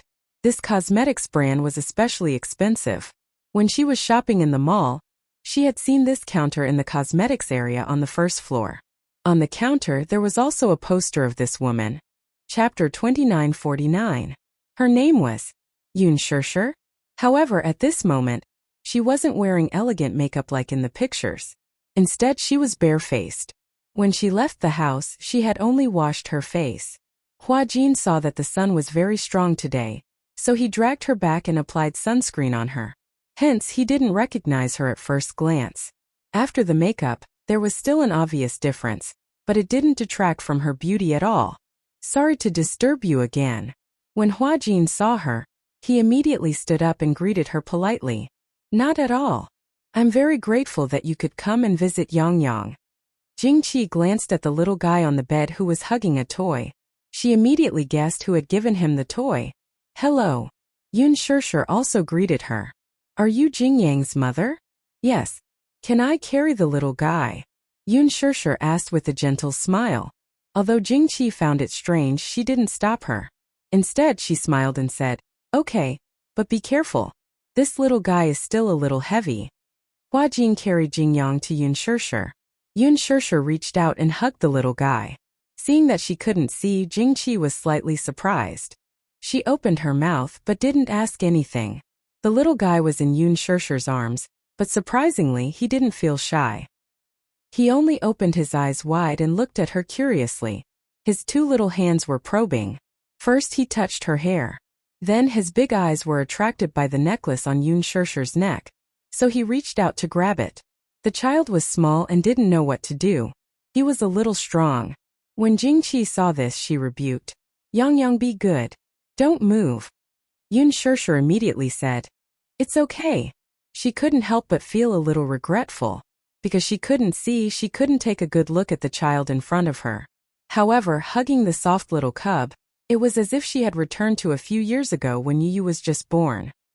His body was also small and soft, as if he was made of water or glutinous rice balls. It was as if he could be flattened and rounded at will. She hugged him carefully. Although she was a little unfamiliar with the way she carried the child, she was professional enough. One look and one could tell that she had been a mother. The little fellow became even more intimate with her. Felt so comfortable being hugged by her. Its pair of eyes were curved like crescent moons as it giggled and babbled. who knew what it was talking about. Hua Jin replied. The operation went very smoothly. There were no signs of rejection. The little guy's eyes are especially beautiful. When he grows up, he should be as handsome as me. Shameless, she retorted. He'll definitely be more handsome than you. Sister, you're so biased. My face is praised by my fans as the most beautiful woman in the world. You're a little fresh meat now, but in a few years won't you also become old cured meat? No matter how beautiful you are, you'll still get old. As she spoke, she ruffled his silky hair and smiled. This little guy is so tender that I can squeeze water out of him. Jing Qi asked carefully. Are you friends with Mr. Gu Xingze? Yun Shishir smiled, but it was a little bitter. Yes. Chapter 2950. Yun Shishir said. I'm not a big star. I only entered this industry because of my love for performing. Jing Qi could not help but feel a little touched. She had heard that big stars were very good at acting like big shots and putting on airs. After all, they had always been under the spotlight. The love of their fans, the flowers and applause, and their annual income was tens of millions. Even Gu Xingze's annual income was in the hundreds of millions. Therefore, these big stars were definitely superior to others. Therefore, when she first saw Yun Shishir, Jing Qi could not help but feel a little uneasy and at a loss. At the same time, she felt a little inferior and looked up to her. However, Yun Shishir's easygoing nature surprised and touched her. She did not put on airs at all. When she said that she was not a big star, she was definitely not hypocritical. Deep down, she thought that she was just an ordinary person. You're different from other celebrities. Jing Qi smiled. You're so famous, but you don't put on airs when you talk to me. As she spoke, she walked over and asked with concern. I wanted to ask just now. Your eyes. Are they injured? I think you can't see anything? Yun Shishir said calmly. Yes. My eyes are a little injured and I can't see anything. Is that so? Jing Qi furrowed her brows in confusion. She was meticulous and seemed to have thought of something. She asked strangely. Aren't you Gu Xingze's friend? Then, when he donated his cornea back then, you could have accepted his cornea as a donor for the transplant. Yun Shishir did not say anything. Jing Qi could not help but ask sensitively. Am I being nosy? I'm sorry. I'm a boorish person and I don't know how to talk. Sometimes it's clearly a sentence of concern, but when it comes out of my mouth it doesn't sound good. It's a little harsh. Don't take it to heart. If I'm being nosy, I won't ask. No, Yun Shishir said lightly. I can't undergo the surgery now because I'm pregnant. If I undergo the surgery, it won't be good for the fetus. I want to protect the child. Let's put the matter of my eyes aside for now. I see. So that's how it is. She cursed silently in her heart. This beautiful superstar should be very good friends with Gu Xingze. This was because when she saw Yun Shishir holding the child, the look in her eyes was not just pure love. Instead, it was a kind of pity, pain, and even longing. She clearly couldn't see, but her gaze seemed to be able to see something through the child. Yun Shishir lovingly hugged Jing Yang in her arms, but Jing Qi knew in her heart that the longing and heartache on her face was not because of her love for the child. She didn't understand if this was a disguised form of entrusting. She placed her longing for Gu Xingze on this child. Jing Qi came back to her senses and said with a smile, Congratulations. You're going to be a mother. Yun Shishir smiled. Thank you. She suddenly turned her head and gently stroked the little fellow's face. Her eyes inevitably revealed some regret. What a pity. I can't see. Otherwise, I could have taken a good look at what the little fellow looks like. In the future, when your eyes recover and the little fellow grows up, I'll definitely hold his hand and show him to you so that you can have a good look. Chapter 2951. Yun Shishir smiled when she heard that. Well, that's good too. Jing Qi added. Although cornea donors are hard to find, you're different from us. If you have a wide network, you'll have many channels to obtain cornea donors. Yun Shishir only nodded but didn't say anything. In fact, for the former Muyaja, the Mu Corporation had so many medical industries under its name. It could be said that it controlled a wide range of resources. But it was different now. After Muyaja left, the Mu Corporation completely removed him from the Mu family. What did that mean? Even his name wasn't on the family tree. Therefore, most of the Mu Corporation's medical resources were still in the hands of the Mu Corporation. The Shengyu Corporation was a financial consortium and real estate company. Recently, it had made a bold move into the internet industry and established internet technology. However, the only thing that he was concerned about was the Mu Corporation's medical industry. Mu Yaja had always been ambitious and coveted the Mu Corporation's medical industry. He wanted to annex it and take it for himself. However, this was not something that could be done in a short period of time. However, Yun Shirshir was optimistic about regaining her sight. No matter what, she would live well. After leaving the hospital, Hua Jin helped Yun Shirshir into the car. It was not until they got into the car that Hua Jin heaved a sigh of relief. "Why are you sighing?" Yun Shirshir laughed at him. Hua Jin muttered. "Fortunately, the scene I imagined didn't happen." "What scene?" Hua Jin said awkwardly. "To tell you the truth, I thought that when I brought you to the hospital and imagined you hugging the child, you'd definitely burst into tears. You'd cry so hard that you'd be out of breath and the world would turn dark again."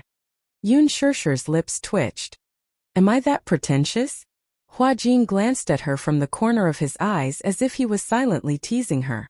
Yun Shirshir retorted. "I'm not that weak." "Why not?" Hua Jin said aggrievedly. "You don't know this, but at that time because of Xingzhe, you didn't have any appetite and couldn't sleep. You felt empty as if your soul had left your body." Qin Zhou brought over the videotape that Xingzhe had recorded before he was born. Brother-in-law had only just started playing it, and you were already crying like a broken dam. You don't know that when he sees you cry, even the Gongjie secretly wipes his eyes. "Mr. Gongjie?" Yun Shirshir's face twitched again. "What is this? Why do you call him that?" "That's because he looks so fierce. I feel that if I call him by his name, he will be angry, so I always call him Lord Gongjie." Yun Shirshir couldn't help but imagine that Gongjie had his hands on his hips and looked arrogant. She couldn't help but cover her mouth and laugh. Hua Jin grumbled. "All right, don't make fun of me. It's my fault for being so afraid of him. In the future, if Xiao Jie bullies you or gives you attitude, I will definitely back you up. Don't. I can't bear the responsibility." When Hua Jin heard this, his face turned pale and he trembled. Yun Shirshir looked confused. Why? She didn't know why, but she felt that Hua Jin had an inexplicable fear and apprehension towards Gongjie. Was it necessary? He made Xiao Jie seem like a demon king. You don't know, right? When he found out that you acknowledged me as your brother, he couldn't stand the sight of me. When? Chapter 2952. When Hua Jin talked about the past, he felt so sad that he wanted to wipe away his tears. When you were asleep, he made things difficult for me. When we ordered takeout together, I could only eat vegetarian food and he only allowed me to eat half a bowl of rice. When I wanted to stay by your side, he chased me away. When I refused to leave, he grabbed me by the collar and asked me to go home. When I washed some clothes for you, he stood by the side and glared at me like a tiger watching its prey. That was unbelievable. Yun Shirshir never knew that Xiao Jie could be so jealous. All right. Don't be afraid of him. She wrapped her arms around his shoulders. Both of them are my favorite younger brothers. I love them both regardless of who they are or who they are. Hua Jin smiled contentedly. Oh, by the way, why don't we eat out tonight? Yu and Xiaoichen went on a spring outing, so they won't be back for dinner. I can't be bothered to prepare dinner. Okay, but you have to inform your brother-in-law first. Hua Jin nodded. Okay, I'll call him now. Mu Yaja received a call from Hua Jin. Hua Jin said that Yun Shirshir rarely went out, so he took her out to walk around and bask in the sun. After that, they settled dinner outside. He was a little worried and asked a lot of questions. Hua Jin comforted him, saying that they had brought enough people with them for this trip, so there was no need to worry about any danger. Mu Yaja was relieved. Come back early. Yes, sir. After Hua Jin hung up the phone, Mu Yaja raised his wrist to look at the time. It was already 4 in the afternoon. He tidied up the table and called Lu Jinyu. After handing over some simple tasks to him, he drove out of the office. Naturally, he did not go home immediately. Instead, he drove to another villa.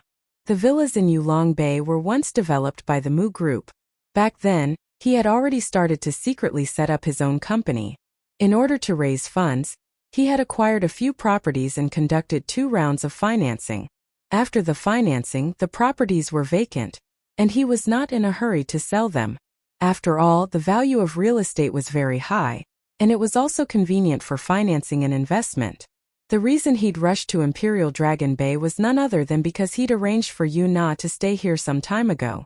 Muyaja parked the car in the basement and got out. He walked to a shutter door and pressed the password. The door slowly opened. The villa had a total of 6 floors, and 2 of them were basements. The first basement was the garage, and the second basement was a very large storage warehouse. Yun Na was then settled in the warehouse. The warehouse was temporarily remodeled. A bed and some furnishings were added. A stainless steel cell door was welded to the inside of the door. Usually, there were 5 people taking turns to guard it. When Muyaja walked in, Yun Na was tied to the bed. She had just been injected with a sedative. She kept struggling and screaming. Her throat was hoarse from crying at the top of her lungs, as if countless gravel had accumulated in her throat. She changed her clothes every 3 days. Sometimes, the guards were impatient and could not be bothered with her. After being imprisoned for so long, she had almost never taken a shower. Hence, her hair was messy and her face was dirty. On her face, there were bloodstains from her scratches. To prevent her from escaping, her wrists and ankles were handcuffed. Chapter 2953. Yun Na heard the sound of someone walking in and immediately turned her head. However, because she was sedated, her body was weak. This was also related to the fact that she had not eaten for many days. She had been on a hunger strike for 4 days. Therefore, these people who were watching over her tied her to the bed so that they could inject her with a nutrient drip. First, she was still willing to eat some things. After all, her desire to live had won over everything. She did not want to die. Being locked up in such a confined space for a long time with no one to respond to his cries for help, it was very difficult for him to maintain a good mental state. Therefore, Yun Na could not help but feel a little tormented and actually started to go on a hunger strike. After not eating for 4 days, she had lost a lot of weight and was extremely weak. In order to ensure that her life was maintained, they had no choice but to tie her to the bed. When he walked in, the needle was just inserted into her blood vessel. "It's you. It's you." When Yun Na saw him, she started to struggle crazily. Her eyes were bloodshot, so red that it seemed like blood could drip out. Muyaja ignored her struggle. He glanced at his subordinates and questioned, "What's wrong with her?" "Chairman Mu, she refuses to eat. She has been on a hunger strike for a long time." "Hunger strike?" Muyaja laughed coldly. "You're quite capable. Hunger strike? Was she protesting against house arrest?" "Muyaja." Yun Na glared at him with red eyes. Her face was ferocious as she asked aggressively, "What do you want? Now that I'm in your hands, you can kill me or torture me as you wish." "Kill me or torture me as you wish." Muyaja curled his lips mockingly. "What a good as you wish." He paused for a moment and suddenly walked to the front of the bed. He lowered his head and lightly sized her up, the smile in his eyes growing deeper. "However, I won't kill you." "What?" In shock, Yun Na widened her eyes in shock and looked at him in disbelief. Muyaja said, "Don't worry, I won't let you die." Yun Na's expression changed. Won't let her die? Then in the end, Yun Na couldn't figure out what he was up to. This man was extremely black-bellied. Originally, she thought that if she was taken away by him, he would definitely use all kinds of methods to make her suffer so much that she would wish she was dead. He would use all kinds of cruel and crazy methods to torture and humiliate her. However, it didn't happen. He had only imprisoned her in darkness, but he had not done anything to harm her. Why? She caused Yun Shishir to become like that and Gu Xingzi to die. In his eyes, she had committed a heinous crime. He should hate her to the core. But now he was saying that he wanted to keep her alive. In the end, Yun Na could not understand or guess this extremely shrewd man. "What are you trying to do?" she asked warily. "You don't need to know." Muyaja could not be bothered with her. He was only here to check on her condition. Seeing that she wasn't half dead like he had imagined, at least it meant that her will to live was strong enough. "Keep an eye on her," Muyaja instructed again and then turned to leave. Behind him, Yun Na asked hysterically, "What do you want?" Muyaja, kill me? With your methods, why don't you give me a quick death? Muyaja stopped in his tracks, and a thick aura of viciousness appeared on his back. Give you a quick death? Chapter 2954. He laughed mockingly and glanced at her from the corner of his eyes. He said coldly, "There's something that I haven't gotten back from you yet. Don't even think about it." Yun Na was stunned when she heard that. She was a little confused by the thing he was referring to. What thing? What exactly did he say that he wanted to get back from her? What is it? However, Muyaja wasn't in a hurry to respond to her bewilderment. You don't need to know. His back was facing her, but it was obvious that he didn't want to waste too much time on her. He was only here to check on her condition. Seeing that she was in good condition, he didn't plan to stay any longer. The cell door was locked from the inside. Yun Na looked at his retreating figure in panic and despair. She asked hysterically, "What exactly is it? Tell me. Tell me." "Muyaja, you bastard. Why are you imprisoning me here? What's your motive? Answer me." The only response she got was the heavy sound of the shutter door closing. With a loud bang, the door fell heavily on the ground. Darkness enveloped her as if she was isolated from the world. She clenched her fists tightly, but there was no room for her to struggle. Her expression was twisted like a trapped beast. Muyaja had just gotten into the car when his cell phone suddenly rang. He picked up the phone and saw that it was Lu Jinyu. He frowned and picked up the call. "Hello? Boss, I heard that sister-in-law isn't home for dinner tonight." Yeah. Muyaja couldn't help but be surprised. He didn't mention this to him. When Hua Jin called, he happened to be standing by the side. He probably heard that Yun Shishir wasn't home for dinner through the phone. "What's the matter?" Lu Jinyu chuckled evilly and said seductively, "It's rare that sister-in-law isn't home. Since there's already someone taking care of her, why don't you come with us to have some fun?" Oh. Muyaja frowned and looked at the phone screen in disdain. He knew that Lu Jinyu wouldn't call him for anything good. No. As he spoke, he was about to hang up. Lu Jinyu hurriedly said, "Chief, don't hang up. Sigh. Actually, I'm doing this for your sake. Look, eldest sister-in-law has been pregnant for so long, so you must be reluctant to touch her. No man can resist not having sex for so long, right? Boss, you're also a man. Don't you have any needs? As your little brother, I'm also very good at dealing with matters. I'll definitely try my best to satisfy you." "You're here because of this?" Muyaja sneered. He wondered what Lu Jinyu's motive for calling him was. So it was to tease him. As a subordinate, of course I have to be considerate of my superior. Boss, I'm also a man, so I understand that feeling. If he really couldn't hold it in any longer, there was no need to hold it in. Don't worry. If you go out to have fun, we will definitely keep this matter a secret. Only Jiang Shen and I know, but no one else knows. Muyaja only asked in return, "Do you still want next month's bonus?" Bonus? To Lu Jinyu, this was a huge threat. Given his position as the second in command of Shengyu Financial Corporation, his salary was fixed, but the monthly dividends were not cheap. Chapter 2955. There was a few seconds of silence on the other end, and he immediately corrected himself. "Boss, I was just joking. Why did you take it so seriously? I was just testing on behalf of sister-in-law to see if you're honest enough." I wanted to test if boss is loyal to sister-in-law." Muyaja smiled and asked, "Have you gotten the results of your test? Do you even need to ask?"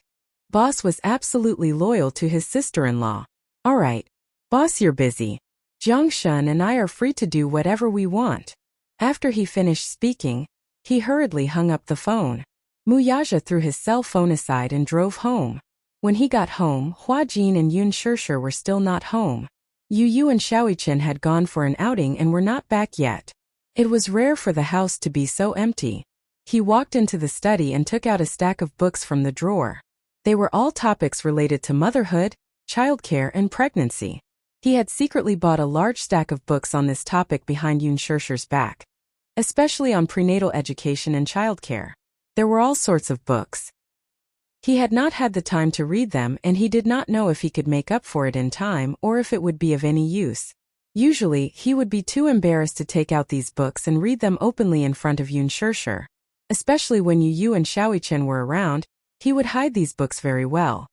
He was afraid that the two little guys would laugh at him if they saw them. When Yun Shirshir was pregnant with Yu and Xiaoichen, he was not by her side. At that time, other than that night when he went to visit her and successfully got pregnant, he did not appear in front of her again. He vaguely remembered that when she was pregnant, she had attended some prenatal education classes. At that time, they had played Mozart's music and Chopin's piano pieces. However, when Xiaoichen grew up, he did not seem to have any talent or luck in music. Instead, he was tone-deaf. Looking at Yu, he did not seem to be any better. This point was a little strange. Although he wasn't particularly talented in singing, at least he had a good grasp of the 5 tones. Yun Shirshir's voice was very pleasant to listen to, and when she sang, she was also quite good. Why was it that when it came to these two fellows they were tone-deaf? Could it be that the prenatal education was not done well? Some time ago, Yun Shirshir pestered him to read bedtime stories. However, it wasn't for Yu and Xiaoichen but for the little guy in her stomach. Muyaja muttered. Can she hear you? Yun Shirshir felt so wrong that the rims of her eyes turned red. He was flustered to coax her, but in the end, he didn't know what he had said wrong to make her suddenly like this. The next day, he specially consulted a new nanny who was one of his employees. As someone who had been through this before, this stay-at-home dad boasted. He said that when a pregnant woman was pregnant, her emotions would fluctuate easily. She would often cry at the slightest thing and become agitated. When Muyaja heard this, he was confused and stunned. In the end, the employee cautiously asked, "Boss, the knowledge of being a stay-at-home dad is very particular." Then, he instilled some information into him. Which family's wife did not do well during her confinement? Her health deteriorated greatly and she often caught colds. Which family's child did not take good care of? Not long after birth, the child became jaundiced and had to be carried under the sun every day. Which family's wife ate and drank too much when she was pregnant and got diabetes? Which family's wife did not receive the love and care of her family after giving birth? She was neglected and suffered from postpartum depression. Chapter 2956. Thus, he was even more certain that he had to study this aspect of knowledge. Before the child was born, he had to study hard so that he wouldn't be flustered when the child came into this world. Muyaja flipped open a page of the book and began to read it seriously. Naturally, he started with the knowledge of pregnancy. She did not know how long she had been looking at it, but she heard Yu's devilish laughter next to her ear. "Daddy, what are you secretly reading?" Muyaja was shocked. He was so focused that he didn't hear Yu's footsteps when the door to the study was pushed open. He slammed the book shut and turned his head. He saw Yu standing by the side with an evil expression, laughing secretly at him. Yu glanced at the spine of the book lightly. She covered her mouth and laughed secretly. "So Daddy is studying about pregnancy. Very good, not bad, not bad." As she said this, the little girl patted him on the shoulder and said seriously, "But why do I feel like you're doing something bad? You look like you're guilty." Muyaja snorted coldly without batting an eyelid. However, his burning ears betrayed him. Yu saw this and laughed even more. "Daddy, there's nothing to be shy about. It's good to study hard. A qualified father starts off as a stay-at-home dad." "Get lost." Muyaja was furious. Yu turned and ran away. Muyaja angrily glanced at his retreating figure. He picked up his teacup and took a sip of tea. However, through the door, she could hear Yu running into the living room and yelling, "Mommy, I'm here. Mommy, I just saw Daddy secretly reading The Complete Knowledge of Pregnancy in the study." Pfft. Muyaja was caught off guard and spat out a mouthful of tea on the book.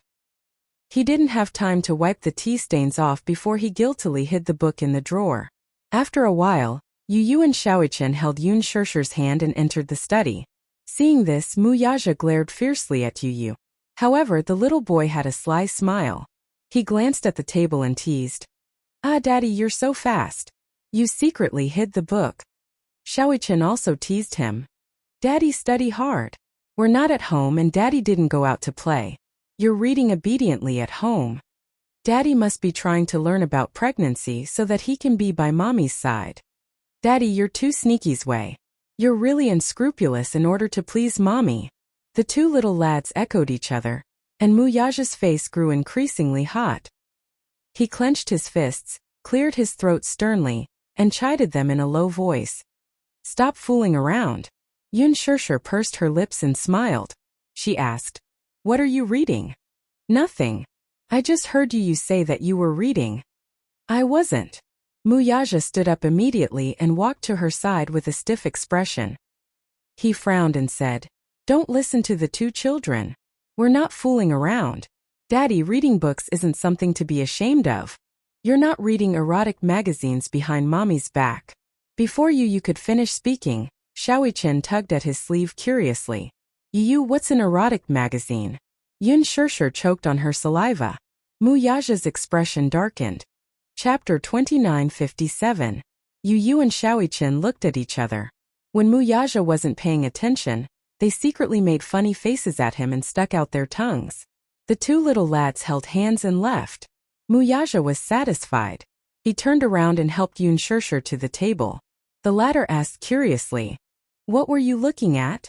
Yu was making a lot of noise just now, I didn't hear it clearly. No. Nothing. Tell me. The more he tried to hide it, the more curious she was. Her appetite was whetted and she looked like she wouldn't give up until she got to the bottom of it. Muyaja frowned and suddenly thought of something. He opened the drawer, took out one of the books and passed it to her. Yun Shirshir was stunned for a moment. It was just a book that she couldn't see. How could she read the words with her fingers? She didn't know whether to laugh or cry as she hit him. Hey, are you doing this on purpose? Are you bullying me because I can't see? You call this bullying? Muyaja suddenly circled in front of her, grabbed her hands, and inched closer to her suggestively. Then should I show you what real bullying is? Yun Shirshir's face instantly heated up. He held her tightly, not allowing her to retreat. In the darkness before her eyes, suddenly, the man's unique fragrance brushed against her face. In the next second, his hot breath covered her red lips. The man squatted in front of her, pinched her chin and kissed her gently. In the corridor, Yu suddenly thought of something. A sly look flashed across her eyes and she stopped in her tracks. You! Just as Xiaoichen was puzzled, Yu put up her index finger and shushed her. She tiptoed around and walked towards the door of the study. The two little guys sneaked to the unlatched door, only to see Muyaja kissing Yun Shirshir in the study. They were entangled and reluctant to part with each other. Xiaoichen was the most shy. She quickly covered her eyes with her hands and didn't dare to look any longer. Yu, on the other hand, was watching with great interest. Xiaoichen couldn't stand it anymore. She hurriedly pulled him aside and said with a red face, Yu, you're so naughty. How dare you peek at Daddy and Mommy kissing? If Daddy finds out, he's going to be angry. If you and I don't say anything, how will Daddy find out? Yu said matter-of-factly. Daddy was so immersed in kissing that he didn't notice us. Daddy's a little. Little Chen also found it strange. It's said that pregnancy makes a woman stupid for 3 years, but why do I feel that Daddy has become stupid when Mommy is pregnant? Pfft. Yu laughed helplessly. It's not that Daddy has become dumb. It's just that Daddy has become more cautious. He has to double-check everything and consider everything for Mommy's sake no matter what he does. After all, Mommy has a high status outside the family. She's a precious treasure. If Daddy isn't careful, I won't let him off. That's true. Xiaoichen's heart ached for Muyaja for half a second. Yu wanted to sneak into the study to observe, but Xiaoichen hurriedly pulled him back. Don't go. Let Daddy and Mommy have some alone time. Let's go have some alone time too. Who wants to have some alone time with you? Yu glanced at him in disdain. I'm not going to hang out with you. As he said this, he snorted arrogantly and turned to enter the bedroom. Xiaoichen followed behind and shook his head helplessly. His smile was full of doting as an older brother. Chapter 2958. But then again, he was already used to Yu's tsundere nature. He followed her into the bedroom and closed the door. In the study, Yun Shirshir was a little absent-minded. After she couldn't see, her hearing had become shockingly sharp. Hence, She could hear the two little munchkins whispering in the corridor. She couldn't help but fidget and kept pushing away Muyaja's advances. She asked worriedly, "Is the child eavesdropping outside?" "No." Muyaja grabbed her hand and wanted to kiss her again. Yun Shirshir turned her head away and said coquettishly, "I heard it. Yu is really naughty. She's always pulling Xiaoichen to peek at us from outside the door. After all, she has done this before. Don't you know how to discipline her?"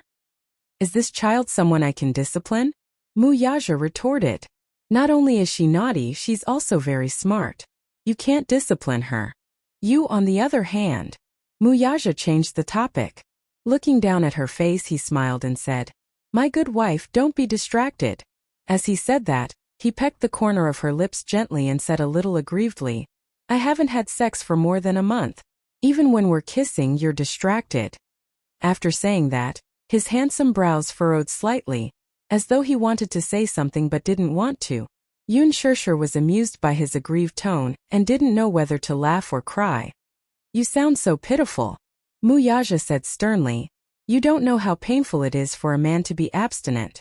Yun Shirshir was speechless. She wasn't a man, so how would she know what abstinence meant for a man? Especially when they slept on the same bed. Every time she laid in his arms and slept peacefully, he would lower his head and look at her peaceful sleeping face. It was as if her skin could be broken by the wind. It was white and flawless. Her elegant eyebrows and dark red lips were everywhere to tempt him.